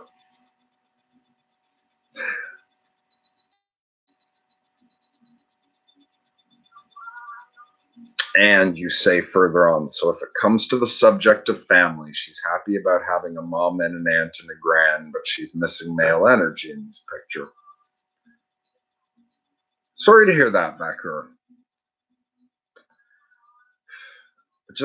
And I don't want to talk about my kids too much, or my family in general, but I'll just say my three oldest kids are technically stepchildren, although I don't think of them that way. I love them all equally.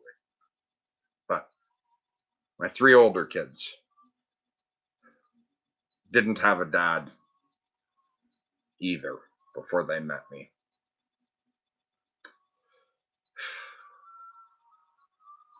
And that can be really tough. But for me, it ended up being a blessing in disguise. One man's trash is another man's treasure, as they say. I feel absolutely blessed because when I got together with my wife, I didn't force anything on the kids, but they all wanted me to be their dad, and I was very happy to be so.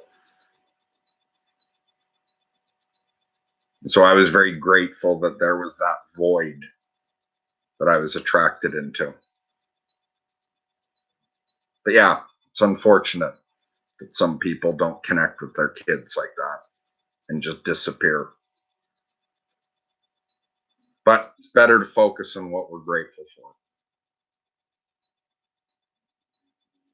So I'm glad she's got that family she does have.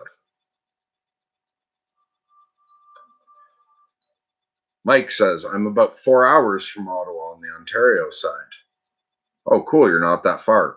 It would be something to pull the old travel trailer up and enjoy the experience. Okay, interesting. I don't think Ryan was here at the beginning, but we're up past his bedtime. So I'll make sure to let him know that there was some interest in that. And we'll think about it. Shane says, okay, I'm just going to be content and hang out. Great stream. I'd be so game to do a retreat. Random question. What do you think of Henry Rollins late? Are you asking lately? I think he's succumbed to ideology recently, and it's actually concerned me. I don't know what Rollins has got into lately. I love some of his spoken word shit. Not everything he says is something I necessarily vibe with, but I like Rollins overall. Like I love Black Flag. I found it was weird when he played white supremacist on what's it called, Sons of Anarchy, because they didn't. I didn't like that because he's covered in old bunk tattoos, and so it made it look like all the old misfits and black flag tattoos were white supremacy. Like it associated it with white supremacy. I didn't like that, although he played the part well. But anyway, I don't know what recent ideology he's gotten caught up in.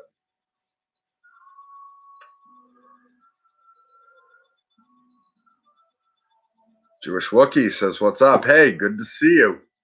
How you doing?" Starfire is in New Zealand.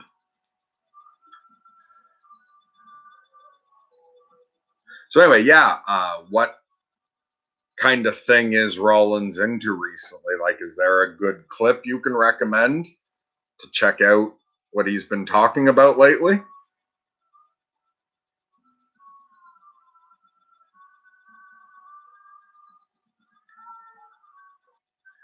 Twiggly says hi, hello. Okay, Vakur says, in addition to that, my demon is I don't have trust in men anymore. Not sure how to break it.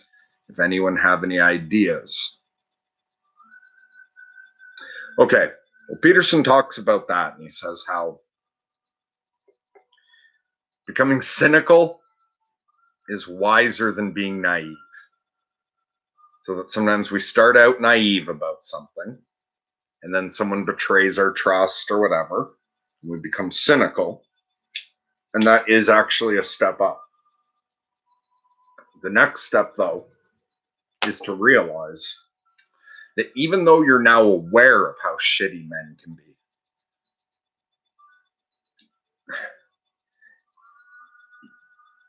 that if you're the only way to find a trustworthy, good man is to take the risk, but do it wisely. Don't fall into the pattern other people fall into. And I don't know what particular problems it was with him, but like some people will just keep going back, like finding someone abusive or keep finding, falling in with addicts or whatever. Wise up and start. So know how untrustworthy people can be. But then it's an act of courage and faith to give someone a chance again if they appear to be trustworthy.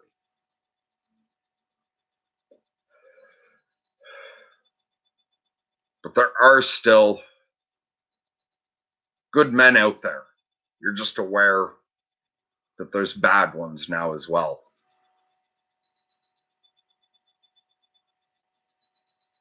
Makes me think of the Tom Waits song, Ain't Enough Raised Right Men.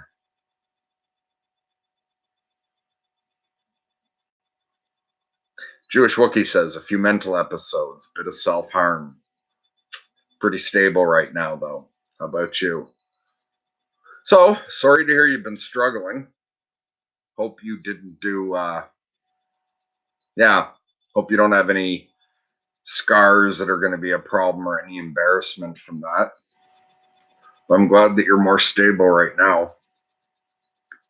I'm, this summer seems like a wash for me as far as getting my manic energy. I burned myself out doing this channel and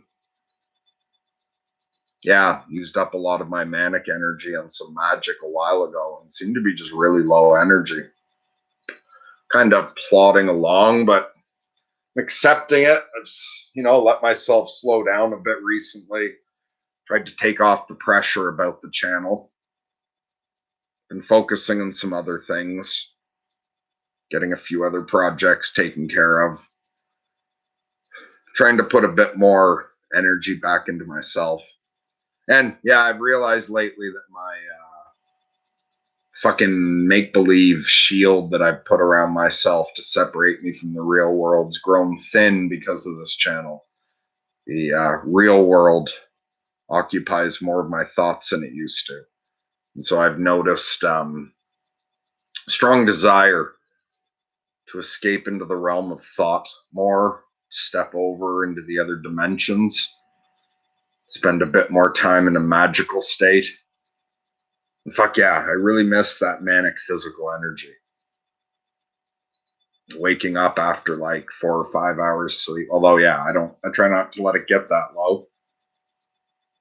I try to make 6 the cutoff, but yeah, waking up after 5 hours sleep, just bam, full of energy, waking up ready to go.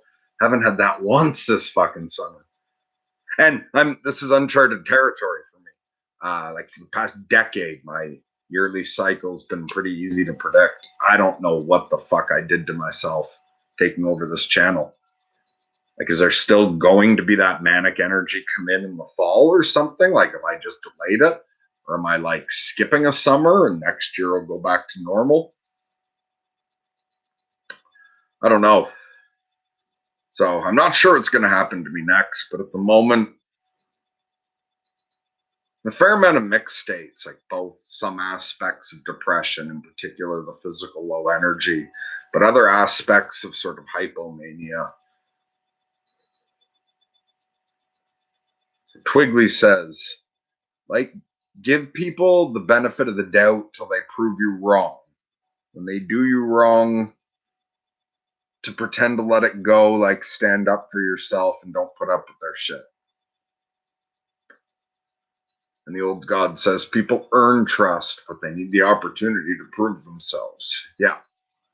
When they do you wrong, don't pretend. And Twiggly says this Mercury in retrograde has me down in energy and all messed up mentally too. I wouldn't, Jewish Wookiee says, I wouldn't call it a wash. This channel helps a lot of people. Yeah, good point. And Twiggly says, my sleep schedule's been sucking. Sorry to hear that. Yeah, it helps. Like right now, I can't sleep and my brain is just everywhere. Depression has been high, and I'm just coming on to escape it for a while.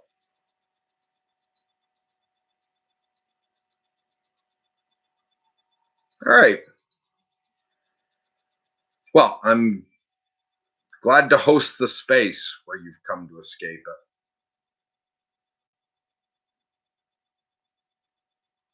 So, have you found a way to separate yourself from the depression?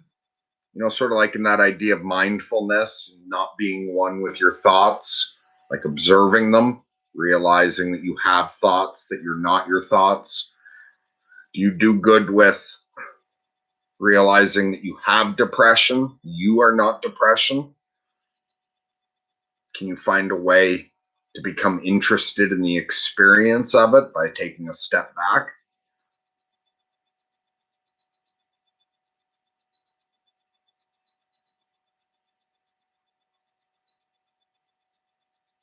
Dust to Dust says to Vakur, everyone's flawed, men, women.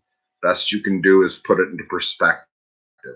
Recognize the pattern, but don't overanalyze it. Just avoid the same pitfalls.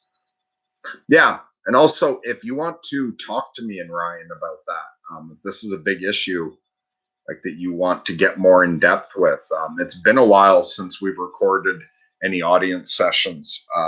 But now that we have Grizz as part of the team, he's going to take over trying to set up like to deal with a lot of that, setting up appointments and recording talks and that kind of stuff. And we're just sort of working out how this is going to work. But yeah, I think we'll be able to handle some more talks, like whether it's a one-on-one with me or Ryan, or whether you want to talk to both of us. People can write into the channel, sorting myself out 0@gmail.com, and we can talk things through.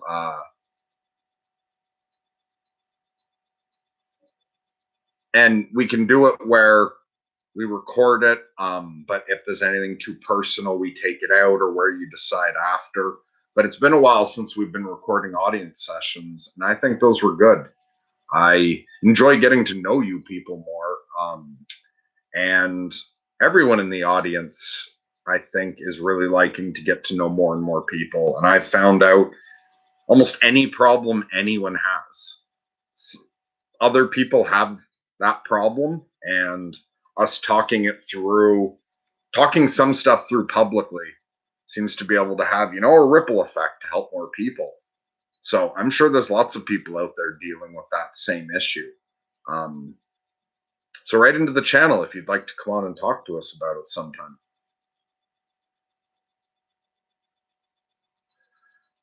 Programs 10 says my sleep has been disrupted recently too.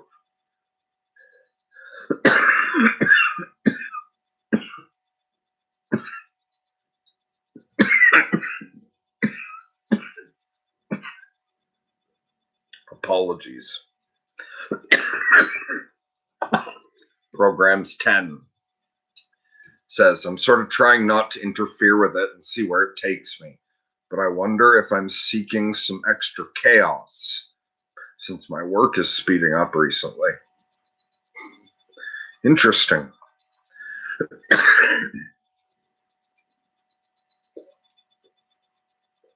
I find sleep incredibly important.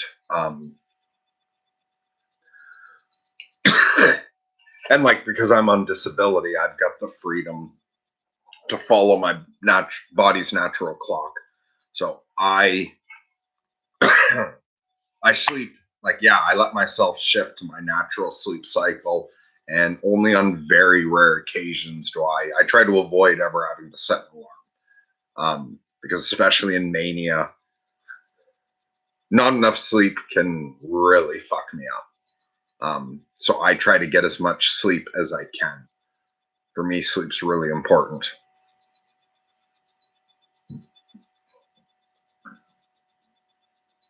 And so, programs 10, why would you be seeking some extra chaos since work's speeding up?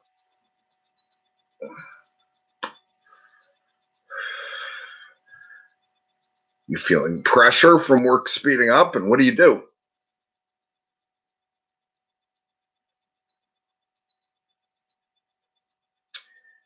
Twiggly says, I kind of try to. Okay, so I think this was about mindful, finding a way to coexist with depression in a better way. So I try to. Most of the time, I just find a way to invent art or stories and kind of focus my energy out to something more creative. Just been kind of out of ideas and uninspired lately, though. Yeah. And, well, I don't do any actual art anymore. I used to draw quite a bit. But I found my whole life I spend a lot of time making up stories or parts of stories or characters or just a scene. I used to just do it when I was bored often. But I found deep in my depressions, I would lose myself in internal fictional worlds that I would set up just as a way of sort of coping. And then on the other end, the mania involves a lot of that as well.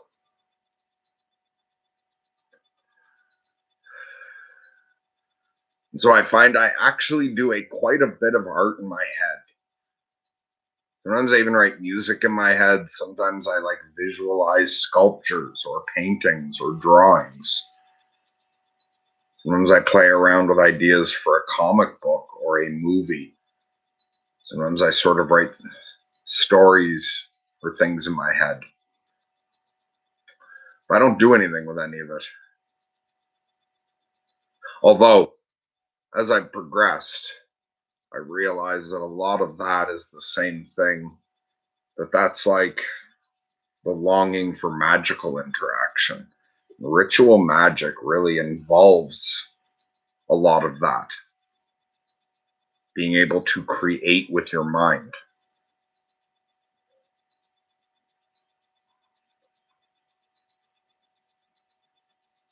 Something else I was thinking about earlier today. I just fucking loved comic books as a kid. And this came to mind because Grizz had messaged me setting up next week. Probably I'm going to talk with Kemet, again, the guy who had the self-authoring Facebook thing. He's been on the channel a couple times. So next week it'll probably just be a one-on-one between me and him.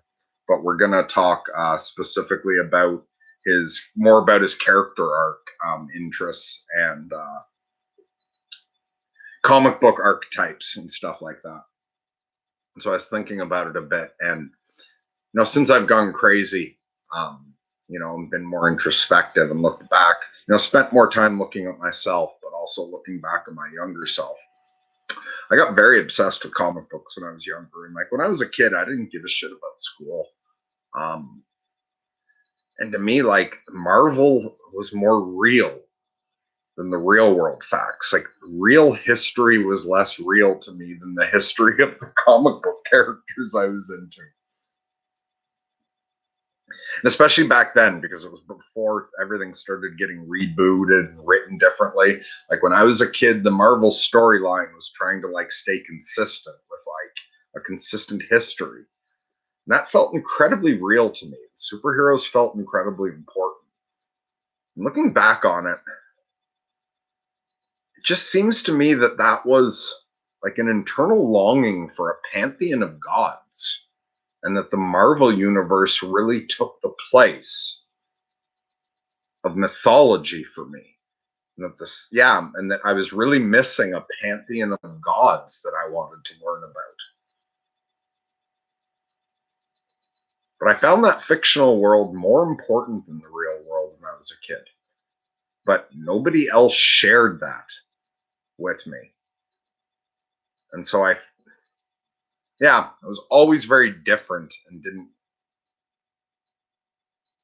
connect well with people. But I find the power of stories is incredible.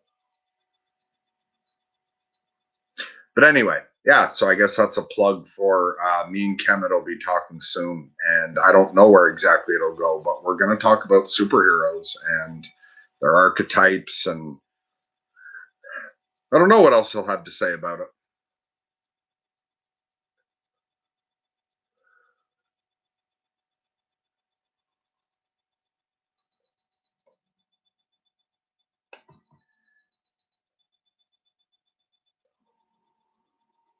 Becker says, sure, that will be refreshing. Okay, this was about me saying if you want to talk.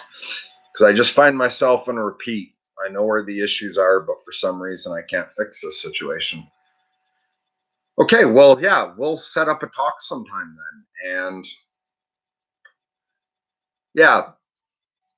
if you're open, I think it would be good to have a talk with both me and Ryan. Because it's a pretty big issue you're dealing with, and I think it would serve you well to get both our perspectives, a bit more feedback. And I think me and Ryan balance each other nicely. It'll be funny if he does like follow through in his schooling, get his doctorate, and we actually keep doing this or it's still associated. The contrast between me and him's funny enough already. Like, look at the awesome fucking videos he put out like with Strachan recently, like his high quality shit. And then look at how pathetic the quality of this feed is. Me just fucking rambling. And I think if you add that eventually to the fact, like, if he's actually as a like if it's Dr. Holsapple and this ridiculous fucking lunatic who thinks he's a magician, I think the juxtaposition of that'll be hilarious. If we're still working together in the future, the more successful and competent he becomes, I think the more funny the contrast between him and my degenerate self will become. But somehow we work well as a team, and I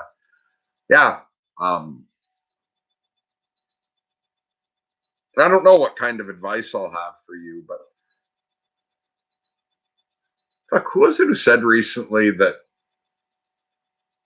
it's more important to be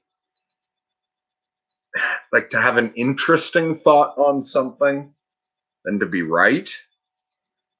I was it something like how, like, because ultimately none of us are right in the grandest sense.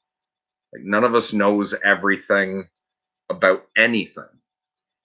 And that rather than worrying about saying something that's right, if you can just say something in a way that is interesting and engaging, then even if it's entirely wrong, but it's interesting, people will engage with the idea and find the correct answer.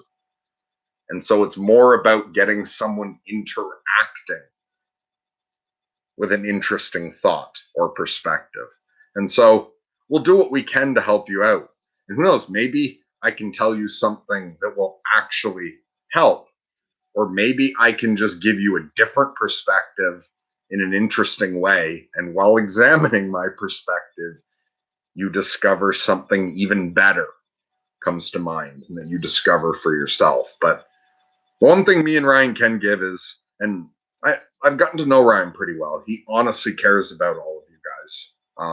And I do too. I've spent years away from the world and meditating on sort of universal connection and trying meta meditation, and I have the freedom of, I'm not like, I live in my own world, and I think it can be easier to love the world from afar. So I have developed that sort of, as it pronounced, agape, that universal love where I do truly care about people. And so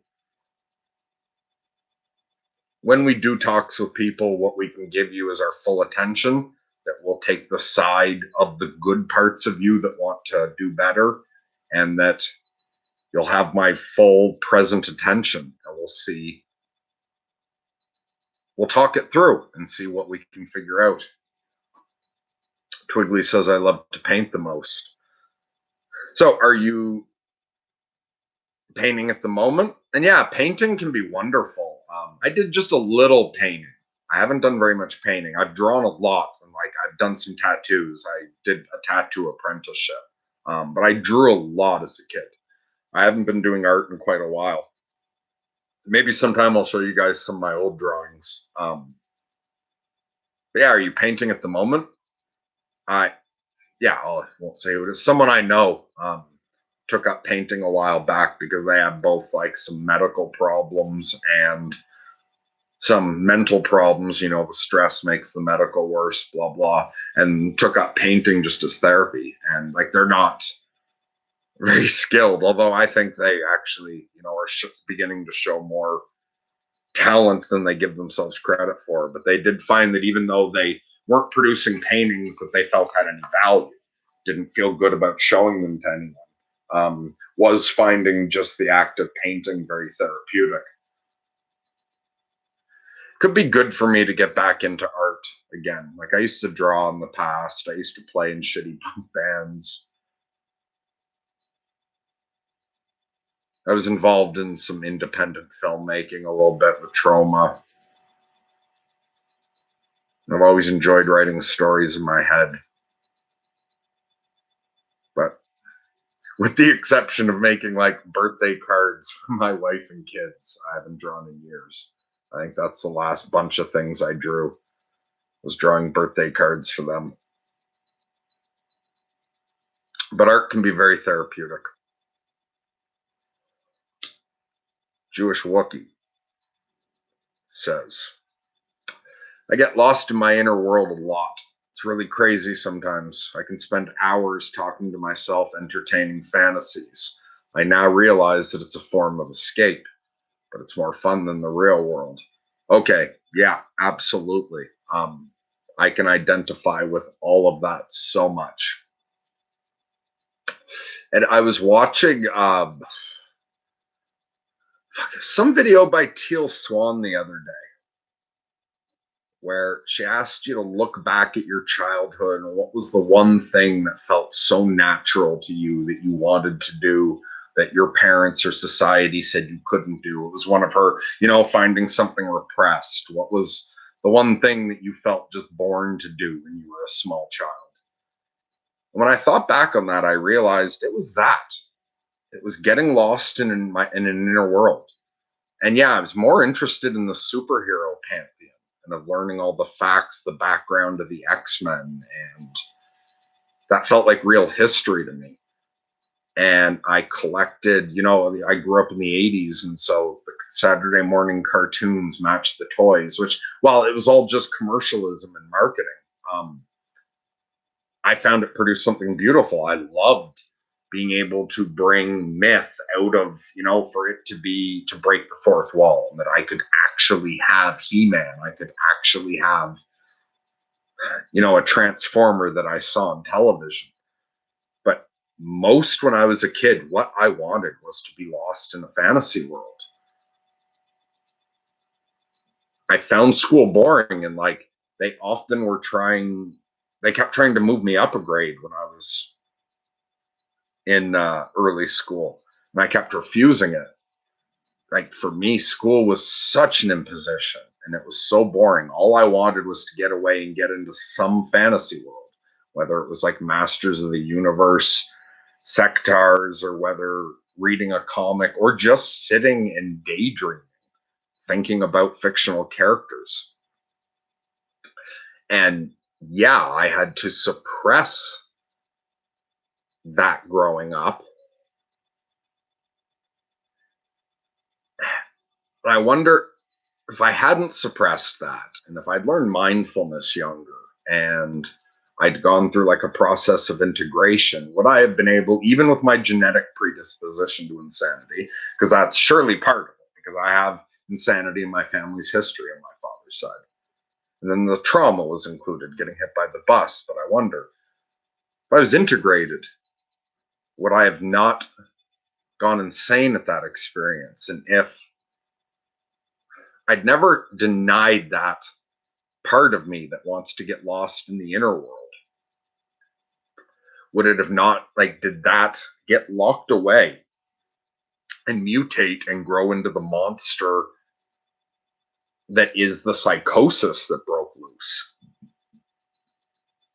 But I find, and especially once I got involved in magic, because it's like high magic, not the so much like the Wicca or the like trying to do spells to interact with the world, the high magic, the trying to interact with higher dimensions to expand consciousness. That's like that inner world shit turned way up and taken seriously like something real. And perhaps it is something real and interacts with real energy. But what I found was, once I got really involved and just more meditating, allowing myself into my own world, I started being able to handle the mania more. But I found, especially an intense magic ritual, where you turn the inner world into something real, and at least phenomenologically, you enter a magical space, you leave to another dimension. It seems to use up the manic energy so it doesn't get out of control. And so it's like, if I don't spend enough time in meditation in my own world, and in like just enough time of meditation and imaginative work, will keep me calmer, like will keep the psychosis under control. But if I try to just step into real world thinking, let go of that inner world shit, the magical shit, the spiritual shit, if I try to ignore that and bottle it up, then it goes out of control. It just fucking, the Kraken's released, and it's just takes me over and becomes real. Like I'm not seeing the real world anymore. So for me, I wonder if I'd had a culture or the self-awareness to allow myself to exercise that more, would I have not snapped?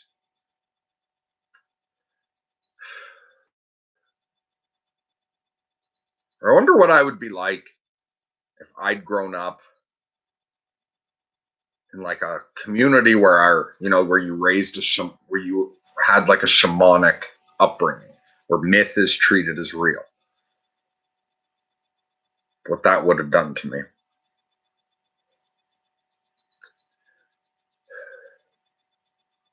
And yeah, you say you realize it's a form of escape. Now, I'm not saying we don't need to be aware of the real world. Like there's a time to not escape. But also, there's nothing wrong with a little escape. And for some people, a lot of escape is therapeutic. And not all of us can handle the same amount of reality. And there's some people out there who don't need to escape into that world at all. They're completely content to interact with the real world. They're high in conscientiousness. They like to be busy doing something productive all day. There's people like that. And I think that's great. They should live the best kind of life like that. But some people, whether it's because they're perhaps damaged or people with certain depressions or certain conditions, like for me, I need to exercise that or my bipolar gets worse. Also, there might just be some people who are born with the inner need for more time like that, more introspection, more imaginative work. And well, it can be put to productive uses. Spending enough time in that world, you combine it with some output of art, obviously provides value to the world. But we're all born with different needs. I don't think there's anything wrong with escaping. You just don't want to be leaving any responsibilities undone. So if there's something in the real world that needs your attention, take care of that first. There's nothing wrong with taking time to escape. But then again, sometimes even if there's something real to take care of, if I'm having a total fucking breakdown, I can't take care of it anyway. Try to, I'm just going to make it worse. So at that point, what's best in the long run, I'm never going to get back around to dealing with anything if I don't escape for a little while.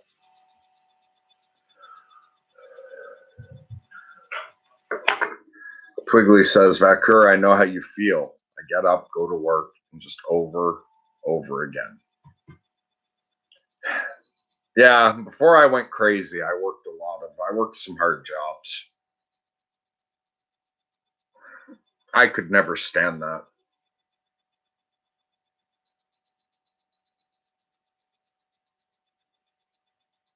I have a lot of admiration for the people who just get up and go to work and do shitty ass jobs.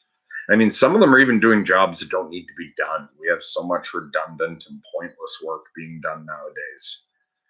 But even someone who's like doing a job that basically doesn't even need to be done and it's drudge work and it barely pays anything. Like, I have a lot of admiration that, because like that's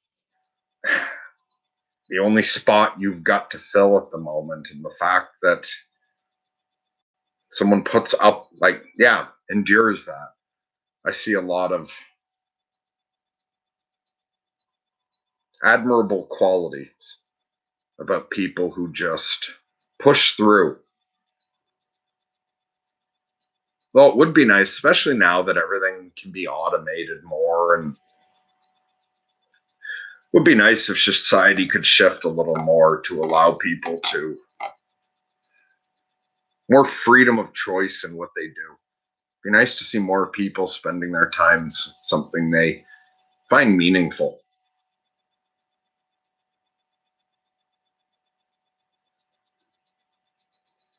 Shane says, "Got to go. Night, everyone. Have an awesome tomorrow." Yeah. Good night, Shane. Thanks for joining us. It's nice to have you. I'm trying to put a Rollins link I found up, but it's not going through. I'll message you through Discord. It's pretty great, actually. Okay, yeah. It may not allow anything with a link, but if you want, so everyone, even people not on Discord, once the video's up, you could put it in the comments so that anyone who actually watches this far and is curious can find it. So if you feel like it, come back tomorrow when you're up and put the link in the comments.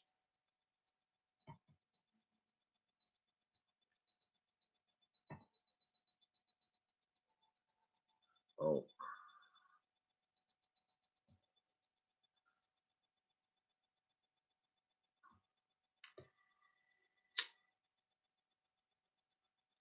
wait, okay.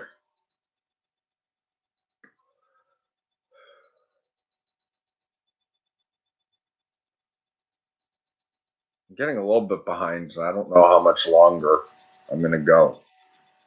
So I don't know. I will respond to everything from this point.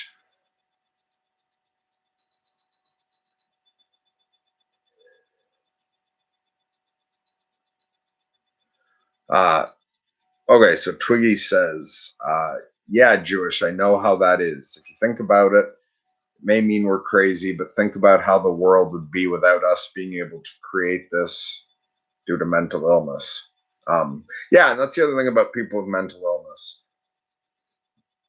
Some of us produce ridiculous art. Some of us like ridiculously great. Some of us do like advanced science in incredible ways, and that's all great. But it's a small number of us that can do that, and all of us. When you're looking for something rare, you need a lot of something. And so even the people who don't have any particular talent, just taking on your mental illness nobly and doing the best you can is helping to shoulder the burden for all of society, because we need a population with mental illness to produce certain interesting things. And the same way that you need shit, like you need hundreds and hundreds of bands to get the occasional great one. You need, yeah, we need all the bottom part of the hierarchy as well to hold it up. So Jewish Wookie says, definitely I do visual art, compose music, and write poetry. I excel in creativity, but it's severely lacking in real world skills. Yeah, I can identify with that very, very, very much. Well, do your best to improve in the real world skills, but be careful. Don't push yourself too hard. I do that sometimes. I push myself too hard and then I just fucking burn out or something gets out of control and I'm just a mess for a while. So I've learned to negotiate with myself and ask myself to do something and see how hard it is on me.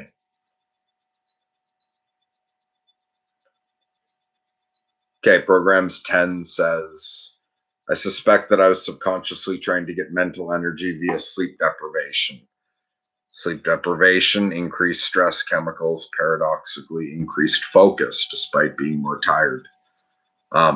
Yeah, so I don't know what that's like for you, but I do know for me, well, if I'm heavily in a depression and I don't get enough sleep, like I'm just fucking dead tired and I'm way worse depressed. But if I'm in the medium or manic, like at certain times, if I cut back on my sleep, I could boost my energy. And yeah, I've been tempted. Like if I were to cut back on how much I was eating, uh, fast a little bit, and cut back on my sleep and leave myself overtired for a couple days, I could possibly induce the manic state. The problem is, I don't want it to kick in too strong. So even though there's things I could do to induce it, I don't know if intentionally inducing it after, yeah, that it might not kick in too strong. So I'd prefer to ride out the low energy at the moment because I've never been dealt with this exact situation than risk becoming a little too manic. And Jewish Wookie says, though, I don't care what the real world wants me to do. I'm going to do my crazy thing. Yeah, same here. Although I do care what the real world wants to the degree that it's interested in my crazy thing. So I cut myself off from the world. I've been doing my own thing for so long in such isolation with such a small group of people knowing I exist at all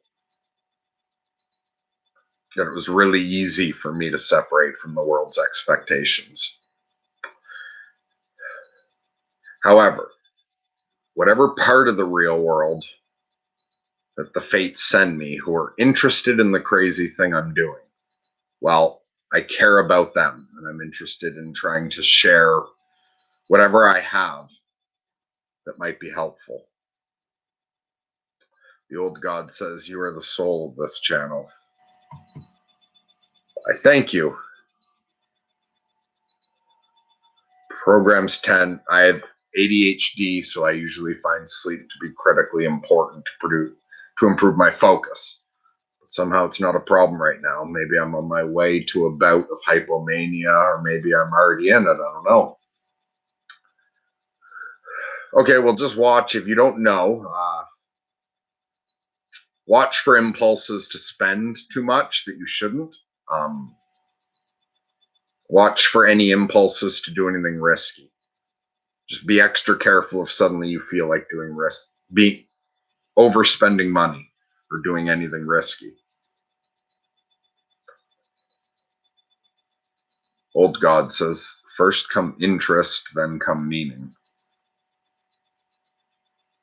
Twiggly's done quite a lot of painting. They're abstract. Cool.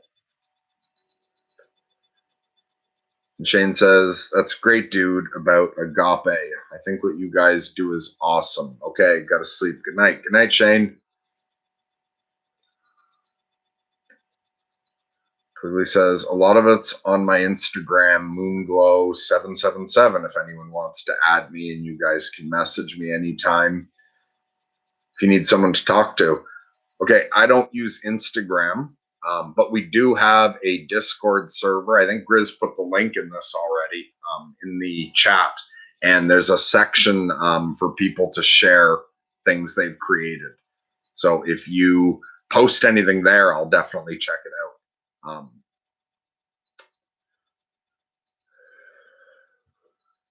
Dust to dust. I have the same pattern of sleep deprivation, but never heard about it making you more focused. I guess that explains my lack of sleep.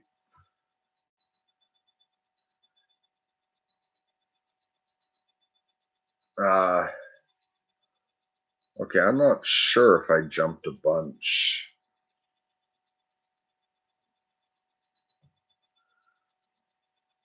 You know what? I'm just going to jump to the bottom because I don't think I'm going to stick around that much longer anyway. Let's see. Grizz said, heart all, I'll catch the rest. Thanks for the gathering, Merc. Okay, yeah, Grizz is going to bed, so I think, well, I'm not off to bed, but I could use, sun will be up in 2 hours. I could use some time to gear down from this.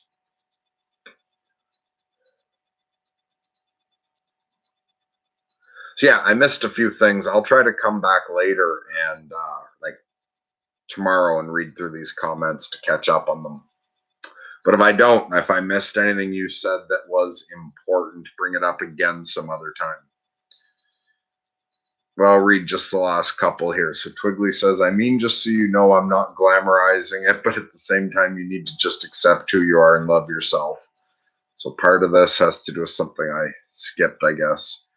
And by glamorizing it, I mean making mental illness seem cool. It's sick when people do that, and I don't support that, but having people come together is beautiful. Yeah, I get what you mean. There's a tricky line because you don't want to glamorize it, and you don't want to create a space where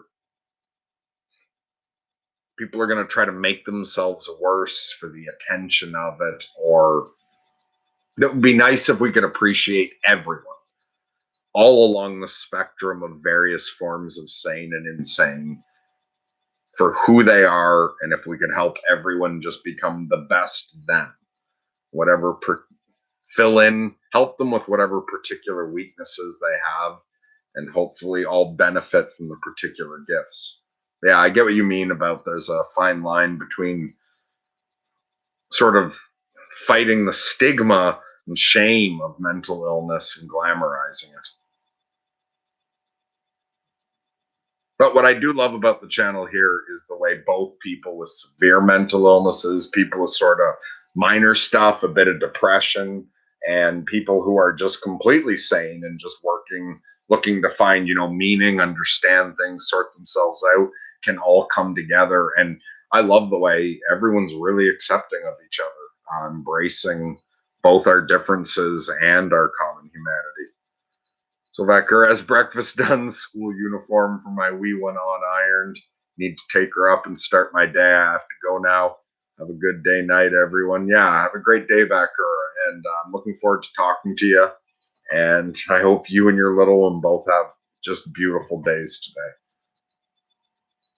Dust to Dust says, have a good day, Becker. Peace be with you. People saying good night. Jewish Wookie says, always good talking to you, Mercury. Good night.